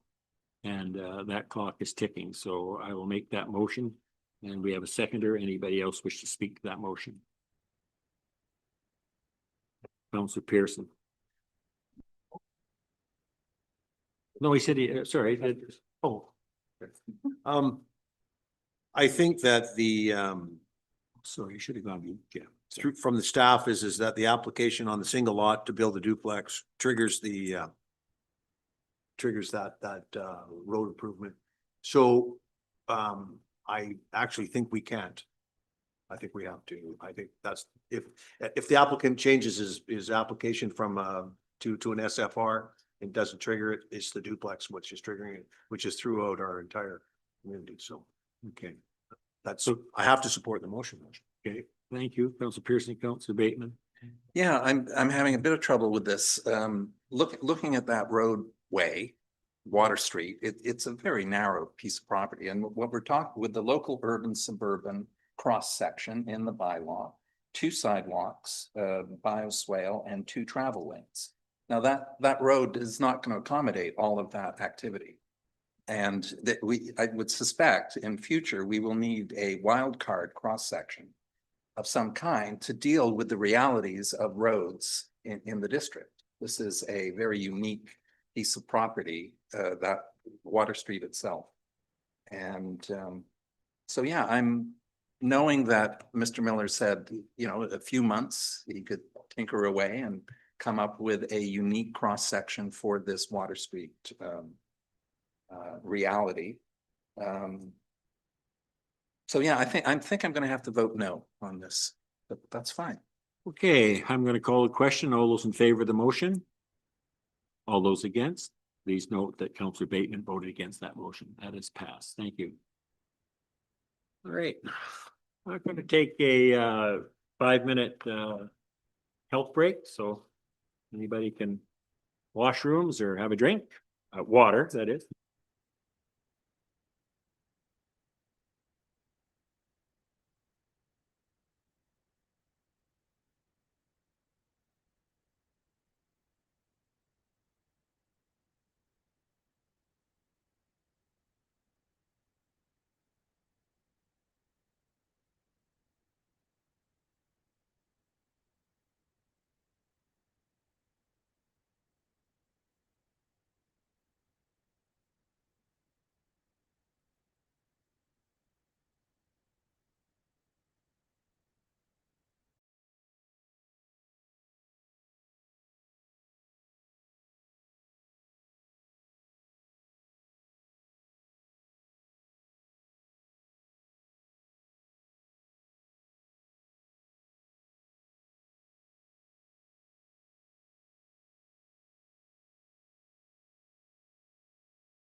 Could I get council members to come back?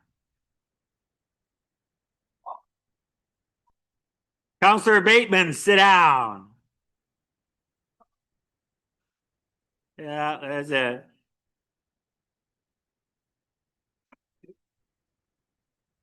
Okay.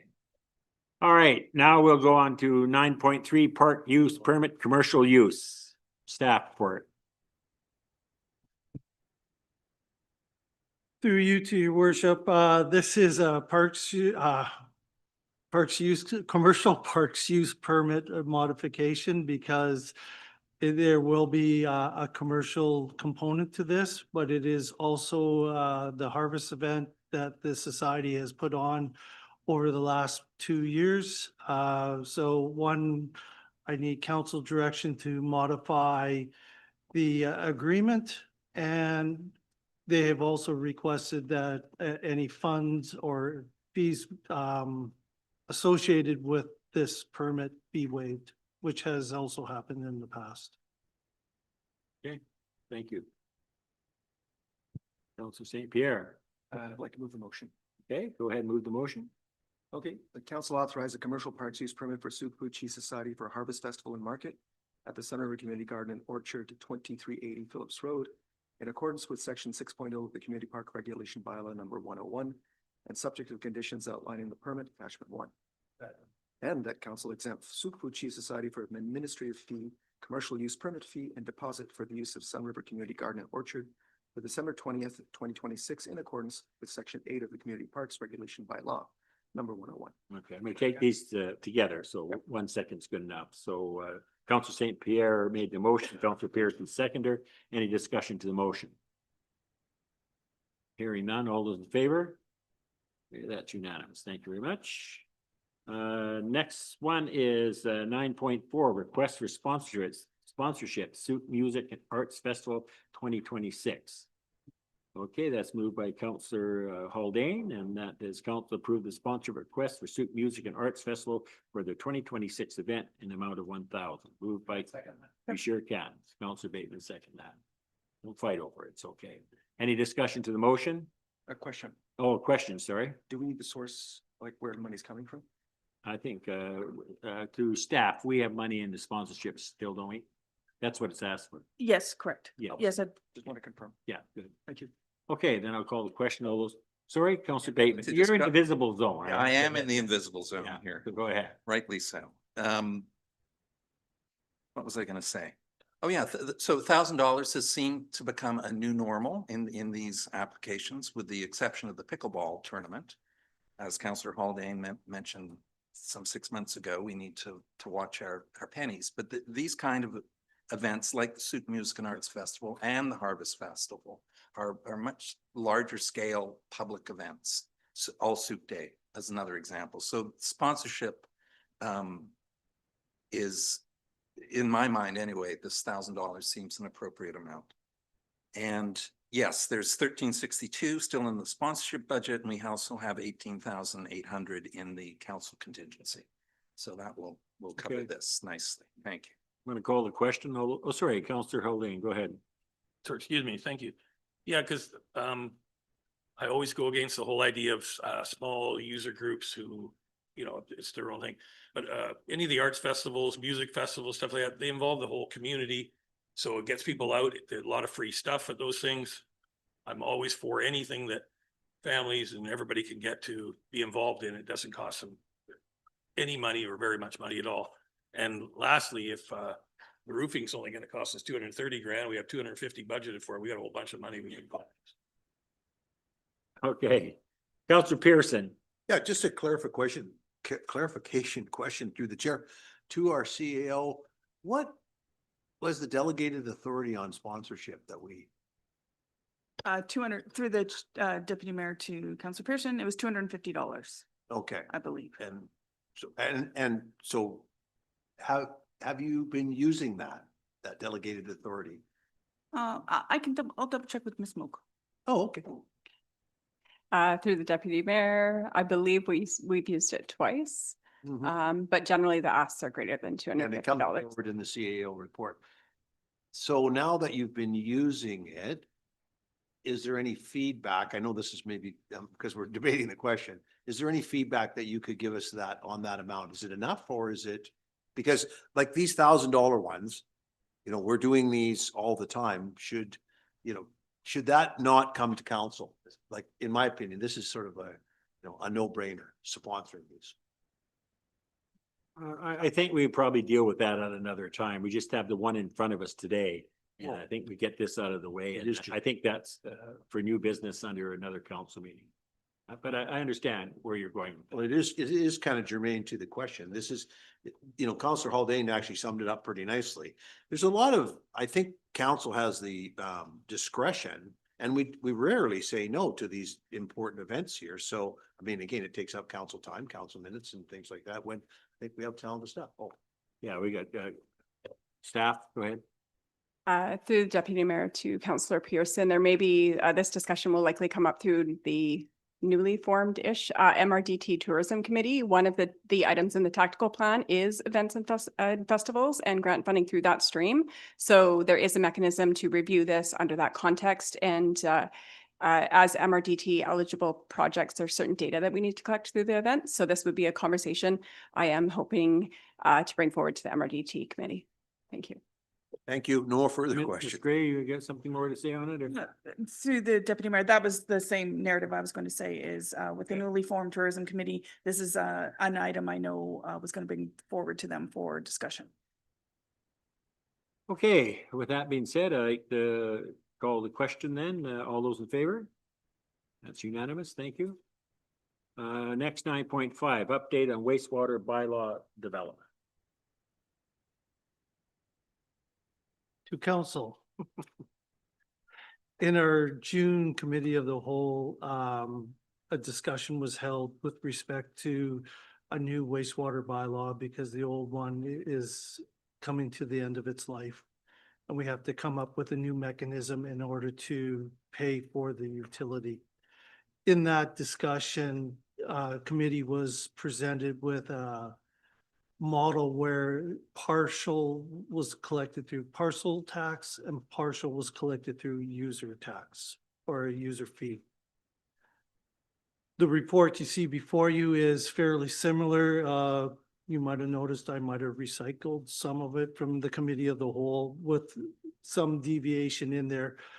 Since the June committee of the whole, we've been working with our consultant to try to find out how we can make that work.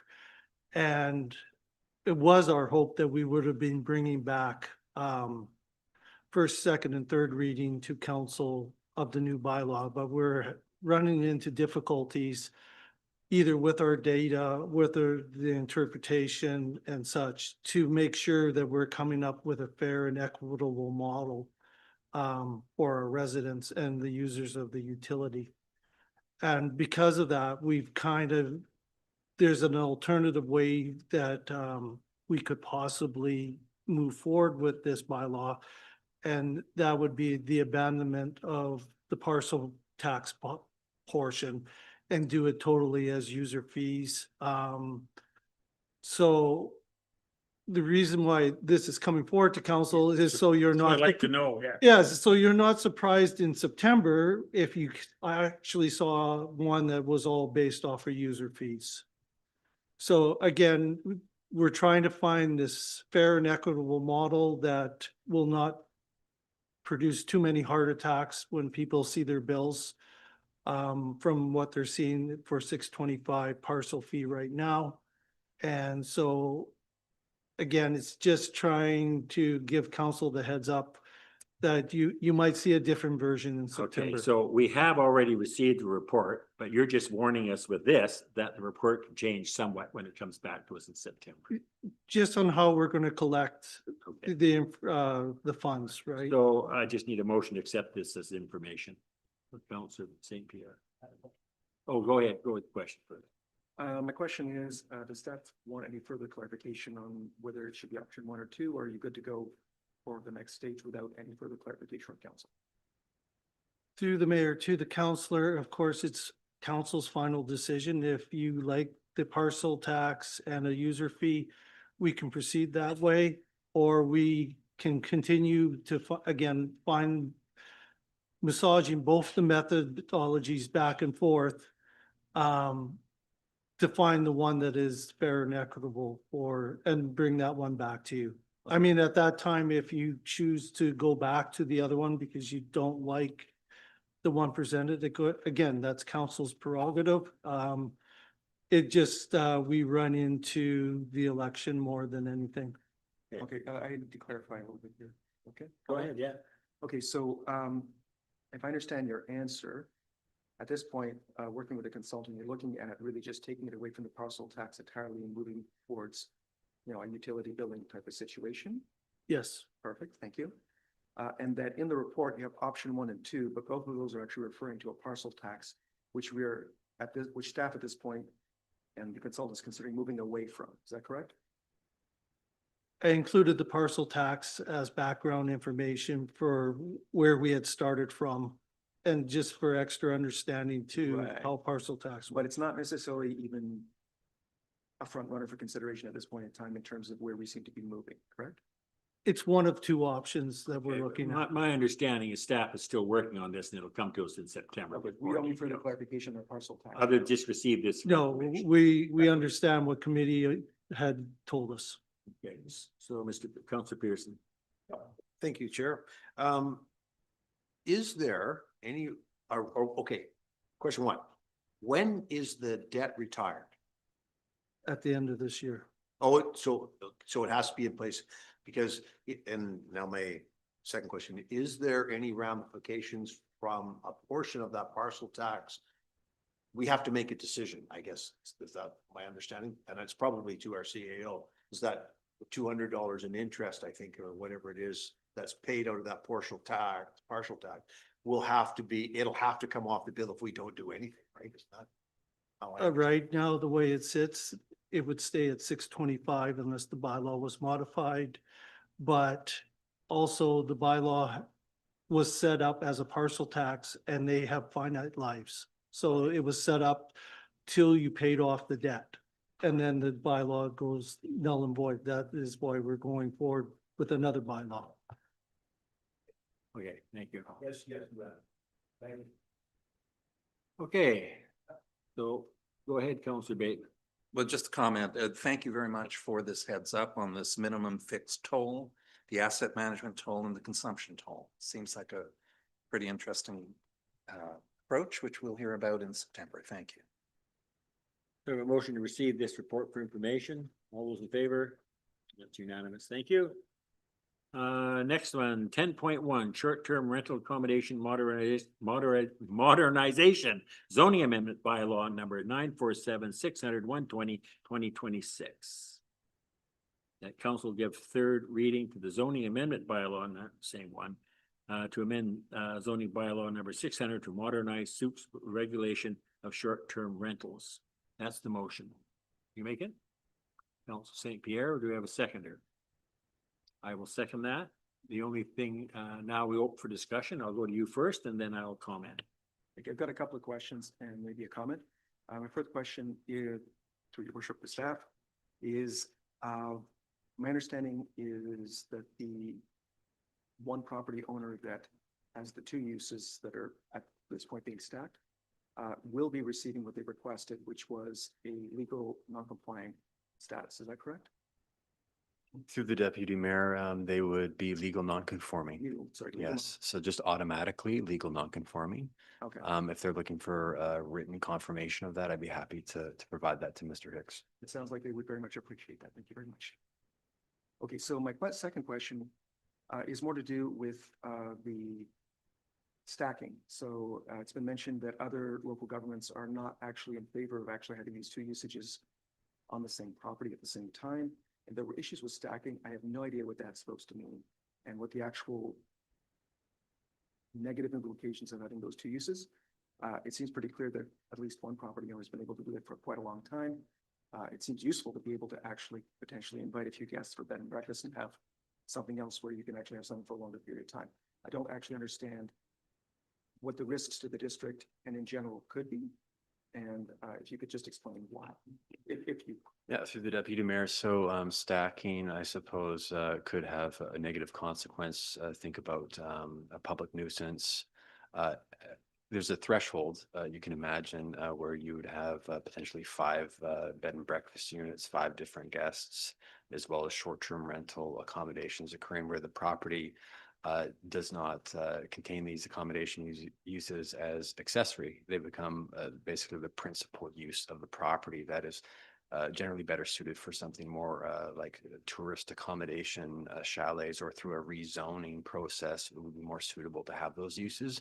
I think there are some unique properties that are on larger lots that may be less of a concern. Perhaps Mr. Hicks's property, but if you're looking at properties located in town center areas or within community residential areas, that are a bit more dense, then those uses, if proliferated, could cause some concern from like a bylaw and public nuisance perspective. Parking as well, it has to be looked at comprehensively. Okay, so if I understand correctly, the main concern is over areas that will be in denser spaces where lots are smaller and you could potentially look at public nuisance issues. Too many cars, not enough parking, that type of thing. Yeah, that's my initial thought on that. Of course, those issues can occur anywhere. But again, depending on the like the bed and breakfast provisions right now are become quite permissive with the larger lots. So it's scaled by parcel area. So adding short-term rentals on top of that, again, does have the ability to substantially alter the land use of that property. So it's mainly a land use control measure that's in place. And I would suggest if there are properties that are looking to go that direction, to have 10, short-term accommodation rentals through a combination of bed and breakfast and short-term rental, then we'd be looking at maybe potential commercial use, a hotel or tourist accommodation or chalet. That's something we could look at potentially through our zoning bylaw update upcoming next year. Okay, thank you. I'd appreciate at that time if we just make sure that as much as possible, we're not actually constraining people from providing tourism accommodations that we desperately need, and making the best use of the property that they can. As long as we're looking at, let's make sure that we're looking at real risks as opposed to things that may never really happen much. So just thank you very much for the answers. Okay, as a seconder, my main concern is that Mr. Hicks was grandfathered in, and that's happened. You're going to give a letter to that effect. And so I think at this point in time, unless there's no other questions, I'm going to call the question. All those in favor. Oh, sorry, I didn't see your hand there. Oh, yeah, you got you too. Yeah, so if modernize means dissolving more property rights as we have done on numerous bylaw housekeeping changes in the past, then I will not be in favor of this change. Why do we care how people rent out extra units on their own private lands? I am of the belief that given these uncertain financial times that we need to be coming up with more possible uses rather than less. It's my belief that people pay a heavy tax burden that deserve as many options as we can provide. I'm struggling to understand, and now that I've heard some of the things back because of possibilities of something down the road. Well, Mr. Hicks hasn't had any issues in 25 years. So I'm having a real tough time understanding why we think somebody's going to have some issue at all anyway. So I'll be voting against this as there's no compelling reason at all for this housekeeping issue, other than staff wants full control as usual over people's property rights that I'm completely against. Mr. Hicks and his family have proven there are no issues to this present and these double types of use. So therefore, I will be absolutely 100% voting against anything like this. I'm not delegating any more authority for this. Councilor Pearson. Yeah, I have a few questions that came up. And starts off, I guess, with a few comments. Following on Councillor St. Pierre's words. The word stacking sounds, it's kind of like a negative word to me, like the word's chosen to be negative. I think mixed use on properties is clever because I think that I still think it's a home-based business too as well. But I think that given all the circumstances of people moving, people selling a house, relocating, coming to town for a short-term rentals is an affordable option for people. And I think that if you've got property and zoning dictates the density, you've got property that you could have couple bed and breakfast and a short-term rental on, I think that's advantageous, not only to the property owner, but to us as a community. It puts an affordability component in there. So there's options for people when they get into these situations, transfers, relocations, houses being renovated, flooded, damaged, all these things that come up. And if we don't give options, Mike, or I should say, the presenter today, Mr. Hicks, he gave a, you know, a very valid or compelling argument, I think, is to think that they can coincide quite nicely on a piece of property. It seems like we're fixing a problem where there isn't one, to me. I've got that sense. So through to staff, I think you gave the explanation to Mr. Riley through the chair, is that the mixed use you feel could increase density somehow? Like, I don't get that kind of, in your presentation, you talked about density, like a big piece of property having 5 bed and breakfasts and 5 short-term rentals. But if we've only got 1 in our entire district, I kind of think the risk is low for me on something. Yeah, through the chair. So the fundamental component here for consideration is the fact that these accessory uses become the primary use of the property. So when you have a residential property, residential zone, that is really intended for residential use, not for commercial use. Right. So this is where the stacking, or for lack of a better term, the combination of uses operating concurrently can exceed the intended use of the parcel. So that's why we have zoning bylaws, is to confirm exactly what is reasonable where. We have residential zones, we have commercial zones. So if you want to say all residential zones can be commercial, you know, that may be problematic for lots of people. It has obviously some negative consequences. And that is why it is best practice and very commonly restricted for those to operate concurrently. It's not saying that they can't be permitted. Both are permitted, right? Those operating those uses concurrently right now, there's only one property may still operate as they have been, and their property is likely very suitable for this use. Right.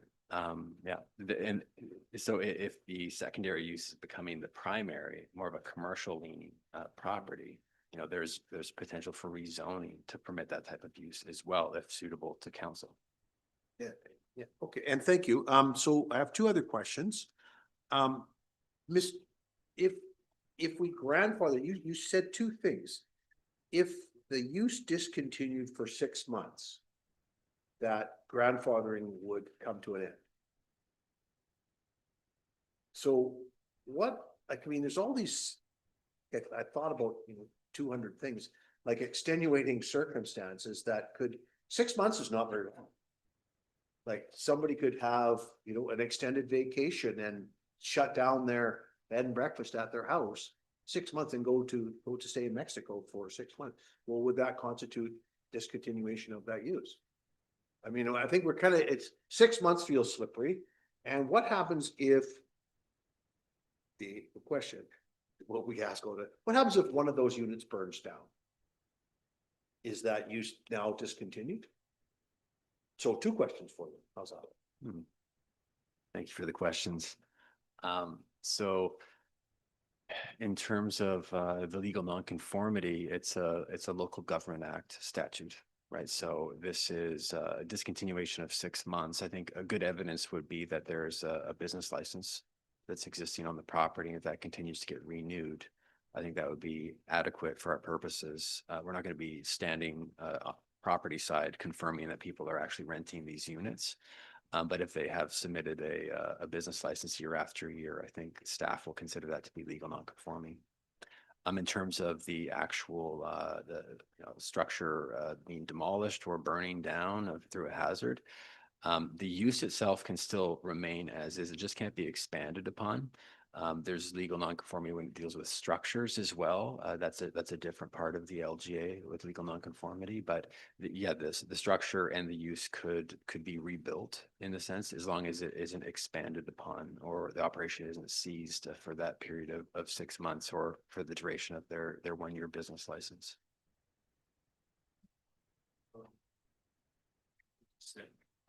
That, Other question. okay, so, we have another comment from staff. Mr. Marshall, you had something to say? Yeah, thank you, Deputy Mayor, and council. I think you have to think about this as in the sense of, would you want this business as a neighbor? If there was 5 rooms in a bed and breakfast and they had several short-term rentals and there was now 8 cars coming and going on a nightly basis, there's garbage cans, strewn down the street. There's a lot of extra noise. There's a lot of extra activity. And so I've certainly had experience in communities where the public just absolutely gets up in an uproar when these types of things start happening, because that's not what I bought into when I bought my single family house in a single family neighborhood, that I'm going to be dealing with all this noise, activity, and people coming and going. So I think, that's what we try and do with zoning, is try and give people certainty as to what they can expect when they buy a home in a particular neighborhood, that they can expect that that's sort of activity and commercial use isn't going to be happening next door. And so, yes, there's lots of these types of businesses that aren't a problem, but unfortunately, we as a municipality and many municipalities have to deal with the one-offs where it's a real problem. And if you don't have the zoning in place to enforce that problem, then there's no way of dealing with it. So that's the intent anyway. Okay, just a sec here, Councilor Bateman, I believe you want. Yeah, over in the blind spot here. I know, I saw it this time.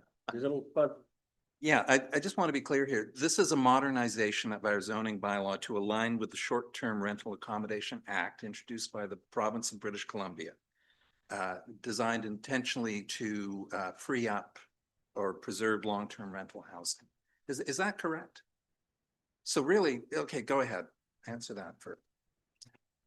Yes, it is correct. So again, we've mirrored many of the provincial regulations in the Act in terms of the permissions for the principal residence framework. So we've just basically mirrored that and built that into our zoning bylaw, or at least in the draft amendments. In a lot of cases, it's slightly more permissive. But in some cases, such as the extension of the 30 days to 90 consecutive days, and also the rental of the principal dwelling and the ability for the host not to live on the premises. So that's where it's becoming a little more flexible. This one element here of the amendments about it being more restrictive is one small piece as well. But then there's also a more broader modernization where we're actually filling a lot of really needed gaps here, just in terms of actually providing regulations around short-term rentals, which is completely lacking in the bylaw, and unfortunately has been considered under home-based business regulations, which literally does not make sense in terms of the set of regulations that exist. One example is that a home-based business must occur on a size of no greater than 50 square meters. And we all know that size of a suite, they're all over 50 square meters. So there's just been these inconsistencies and interpretations that just have not been clear for staff or the public. And that these are the gaps we're trying to fill, while also being as permissive as possible in alignment with those provincial regulations and law. And also looking at other minor forms of modernization that happen to be, this one in particular, being a bit more restrictive. So hopefully that answered your question. Yeah, it does. And I know this is advanced work on the new zoning bylaw, effectively. This is going to make the job easier when you get down to the actual renewal of bylaw 600. Yeah, I think that's good. Thank you. okay, Councilor St. Pierre, you want to speak again? Yeah. First of all, I really appreciate the answers that have been provided. They've really helped a great deal, especially the distinction in usage. And that we're actually potentially, when we're looking at not densification of people, but densifying commercial usage. So Airbnb, rentals, we're looking more like a hotel type situation. Once you get to a certain threshold, realistically, it's to the benefit of, for example, residential taxpayers in the district, that property is rezoned commercial if it's going in that direction, so that the residential taxpayers aren't actually paying for the services and the wear and tear in the community and the needs of a commercial business, especially when our residents are paying way too much. So I think that's one piece that I'm feeling pretty strongly at this point. That makes sense. I also recognize that the one exception and the one truly affected property, our laws and bylaws are not actually for the best case scenario when someone runs a business for 25 years and follows all the rules. If everyone was like that, we barely need any laws and bylaws. The bylaws are actually because if you actually make a neighborhood where anybody can actually put as many Airbnbs and stack in as many STRs as they want, pretty soon there's nowhere to drive. It's a little crazy. I think that there's a space in the future where we could be looking at how do we manage to, make that work. But I think what I'm hearing is that without actually being very careful, you're basically opening it up for that kind of thing to happen. And so I appreciate the answers and the discussion. I think I was very firmly against not, basically, I thought we should allow this to happen together. But I see now that there's a need to be more careful, especially with regards to making sure that our residential taxpayers are not being punished while their neighbors who are having essentially a business on their property are flourishing, and that we don't actually open it up so that we have no businesses in our commercial areas because it's so much easier to open a business in our residential areas. So I see that there's more to it, and I appreciate the answers. Thank you. Any other counselor before I call the question? Counselor Pearson.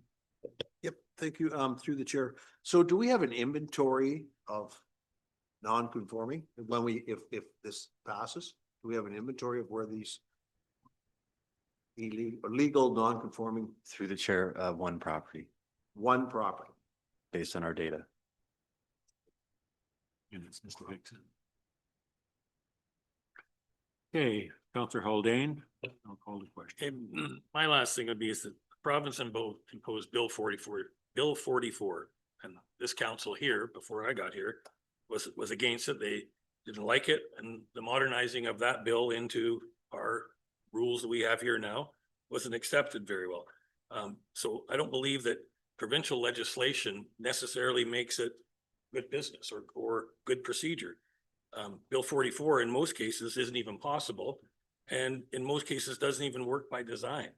So I have little faith in the provincial expectations in most cases when it comes down to expectations with housing and our little small bylaw changes and modernization. So again, not for it. Okay, thank you. All right, do you want one more comment? Then I'm Just in response to that, we are, as they say, a creature of the province. When legislation of this kind comes down the pipeline, are we not duty bound to largely adopt? Councillor Haldane, you're shaking your head. So through you, well, maybe we're not. I'd like to ask Chris Marshall that question. Mr. Marshall, if you could answer that, and if not, then I'll comment on it.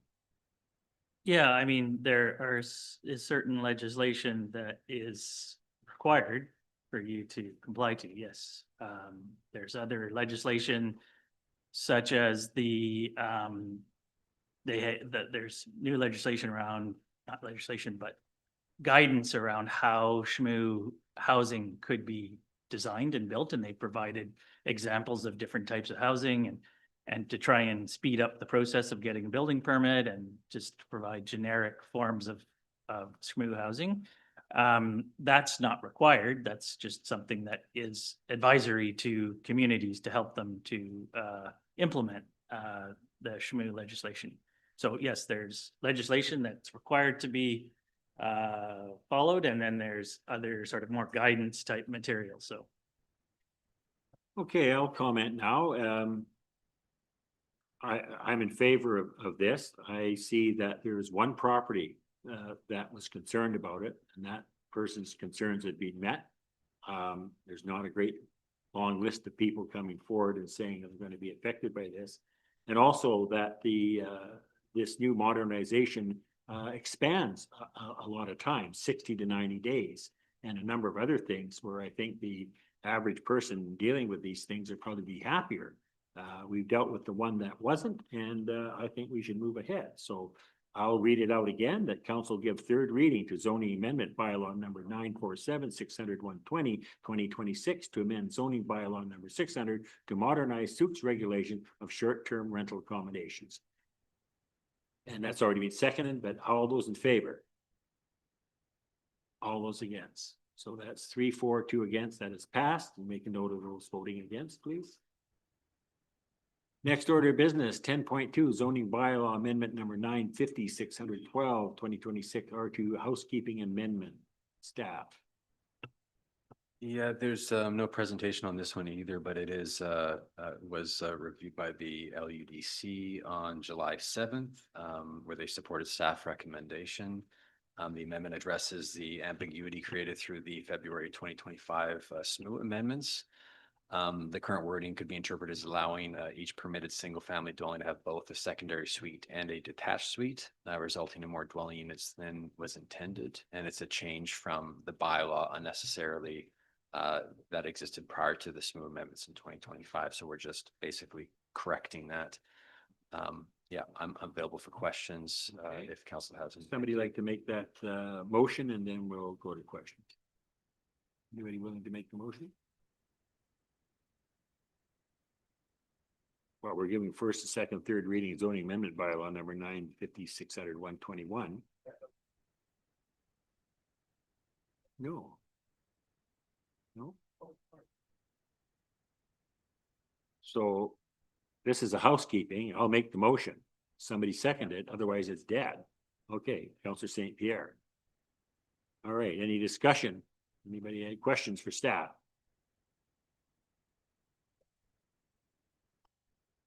Councillor Bateman, go My ahead. comment, as stated in the report, the proposed amendment to the RU2 zone is a housekeeping correction intended to resolve an ambiguity created through the February 2025 SMU amendments. So that's common sense, and thank you for the work.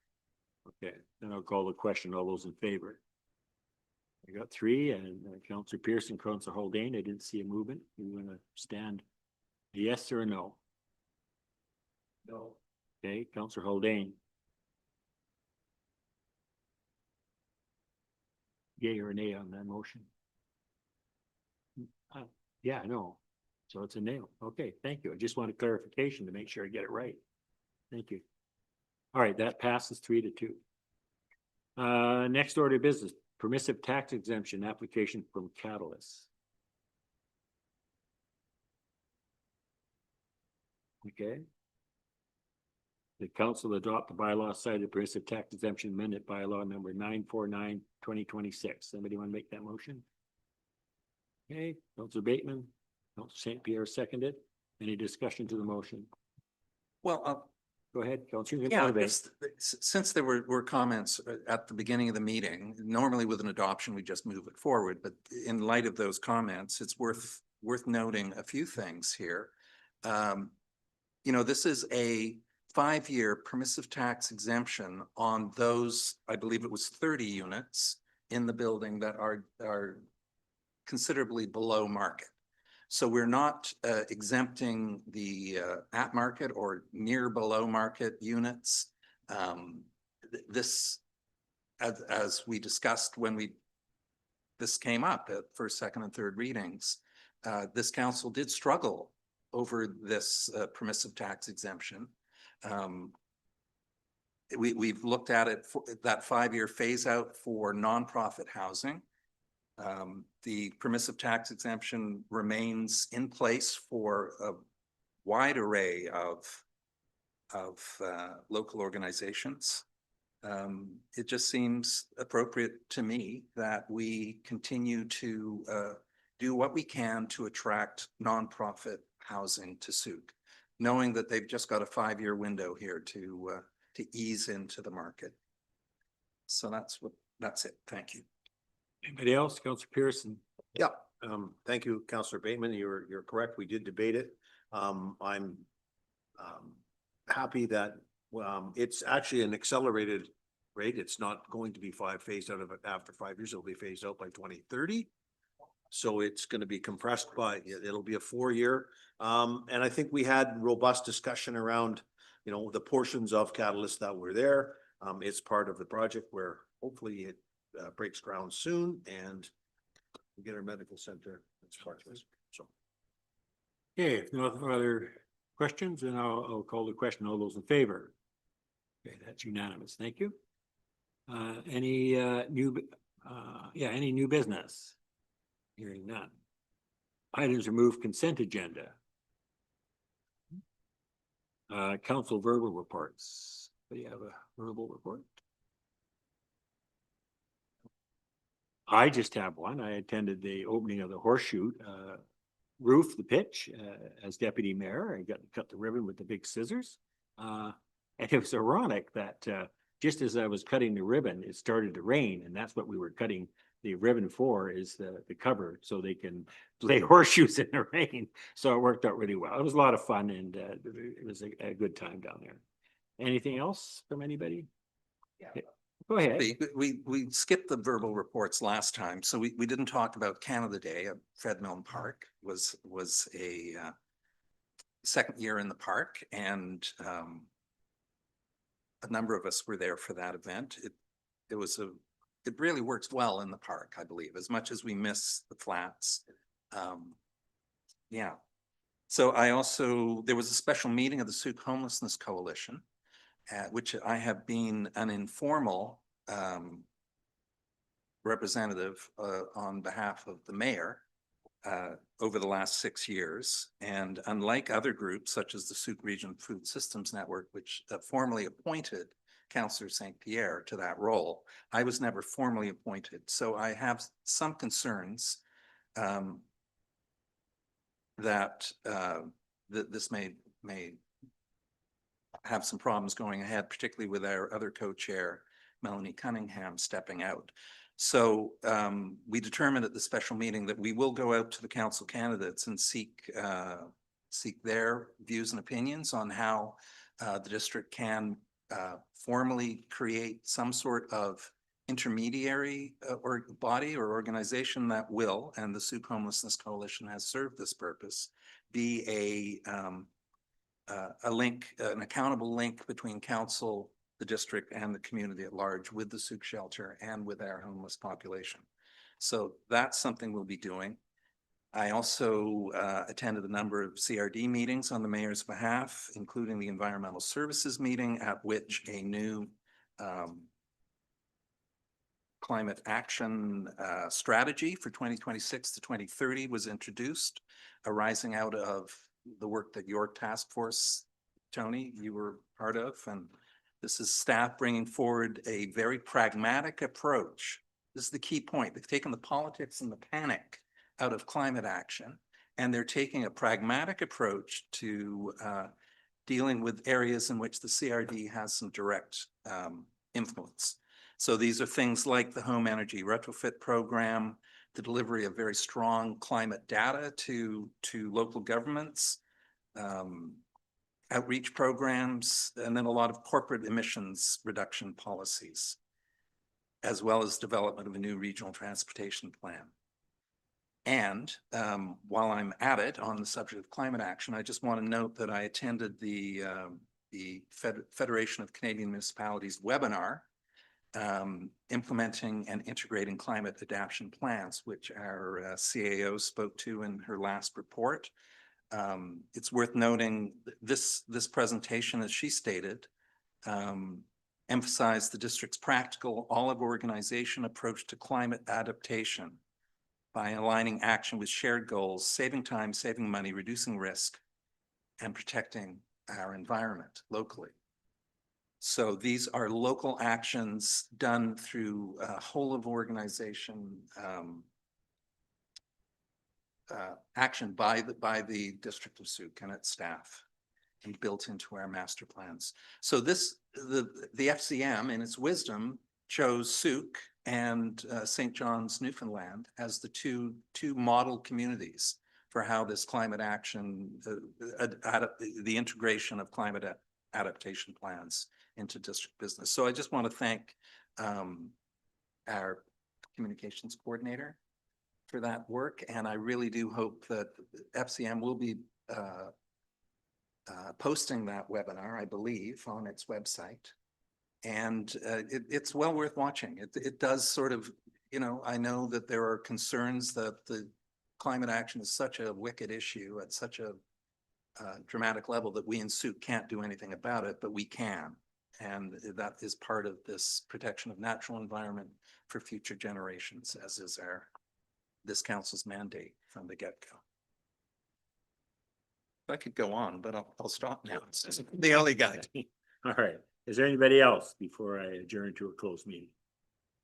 Hearing none, then I'll adjourn to a closed meeting that council closed the July 27th, 2026 meeting to the public pursuant of the following subsection of the community charter.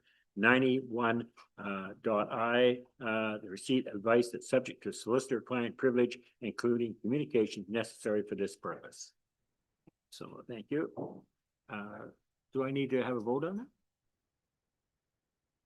No, that's good. Yeah, I thought I just moved it. Okay, I'll just have a minute or so for the public to leave. Yeah, okay, we'll take a 5-minute bathroom break.